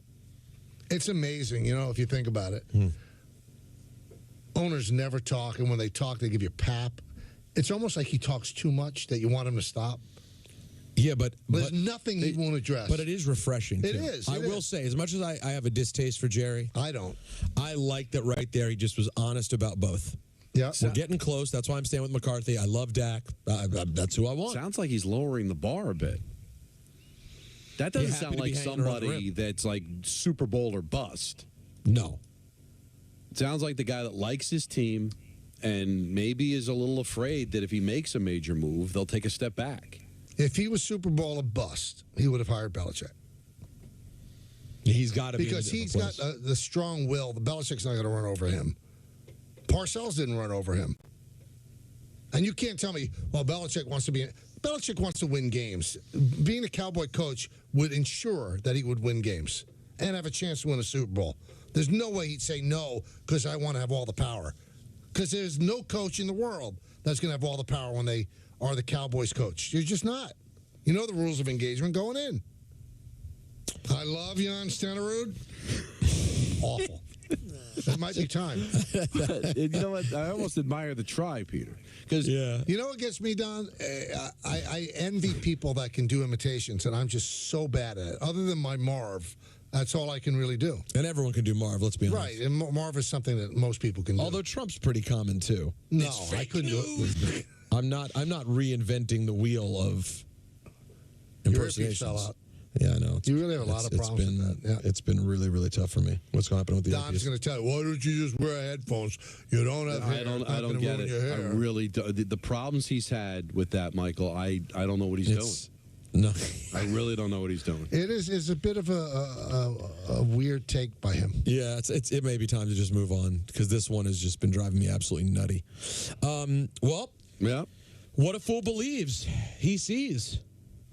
A new coach in Seattle, Mike McDonald, not Michael McDonald. No, Mike MacDonald had a farm. The Ravens defensive coordinator has agreed to a 6-year deal, according to Shefty. 6. He will be the youngest head coach in the NFL at age 36 years old, The Ravens defense under McDonald this year allowed the fewest points per game, 16.5, and recorded the most sacks and takeaways. I'm just sort of like miffed by the amount of desperation that there is to get these like successful coordinators. They want to, as Don said, they want to find the next Shanahan. And you know what's funny is that the then Washington Redskins had them all on their staff, didn't hire any of them.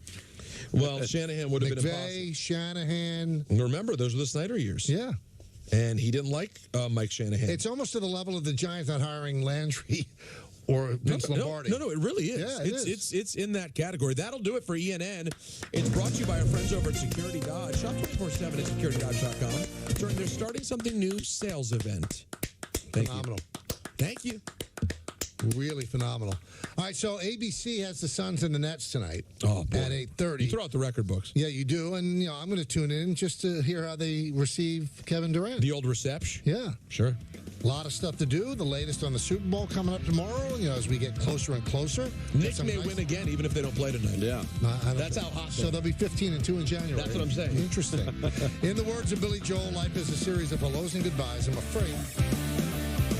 That's a wrap on the show for today. Don't forget, coming up at 8 o'clock, our coverage of the Nets and Suns gets underway with the pregame show live from Barclays Center. For all of us here on the Michael Kay Show, this is Chris Sheeran saying have a great night. We'll see you again tomorrow at 3 o'clock.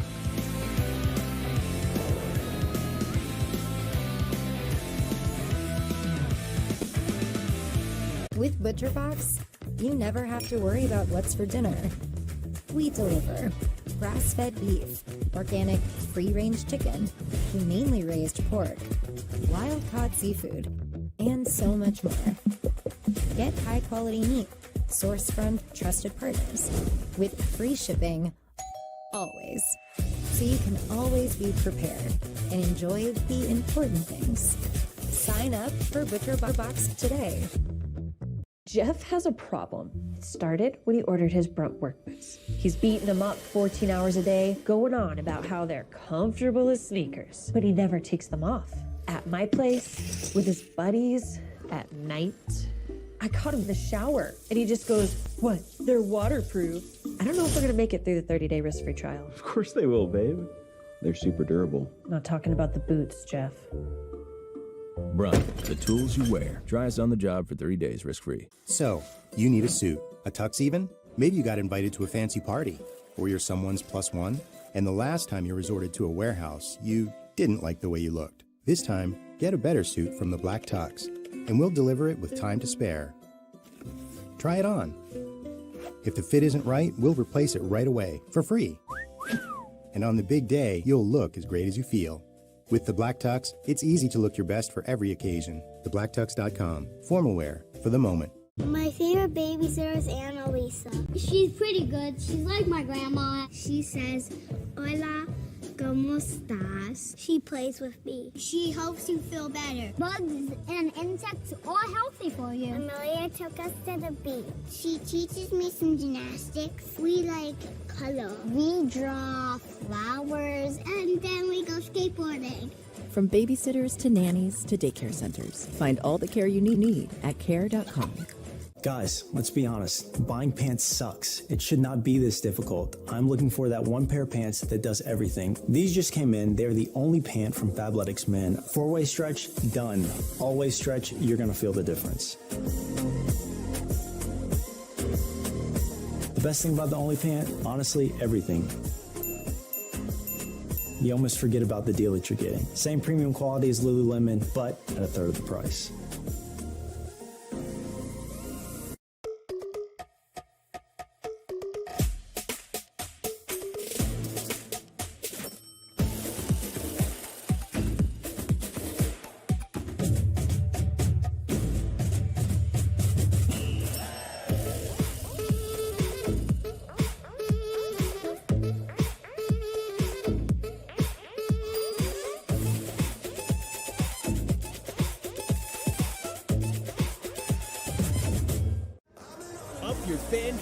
With Yes Rewards on the Yes app. Watch live games and earn points. Play the hottest games and score more. Earn status, then redeem your points to win prizes. Yes Rewards on the Yes app. Let's see the progress. So when your moment comes, you'll be ready. Win reality. Baseball Uncaged. Everything you've seen me do was made possible by what you don't see. We all have the strength to see what's possible.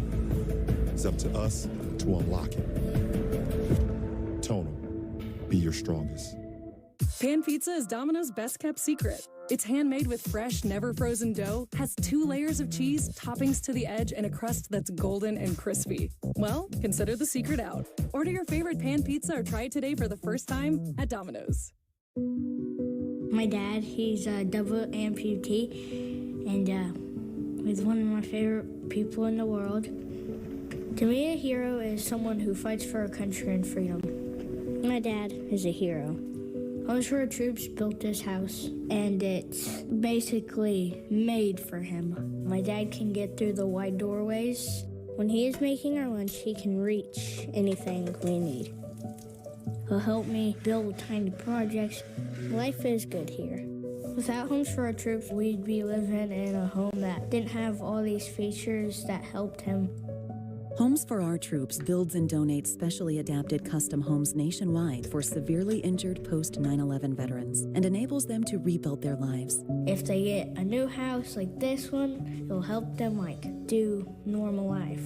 My dad's not just a hero, he's my hero. Join our mission at hfotusa.org. Your attention, please, ladies and gentlemen. You're watching Yes.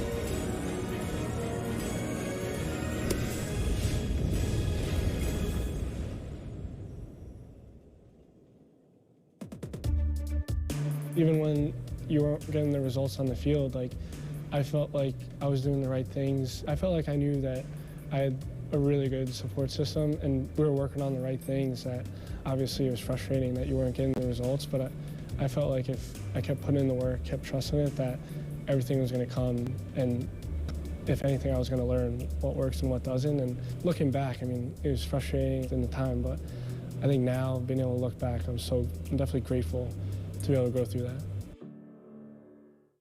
Gold Glove recipient, the first Yankees rookie to win a Gold Glove. In fact, the second shortstop after his idol, Derek Jeter.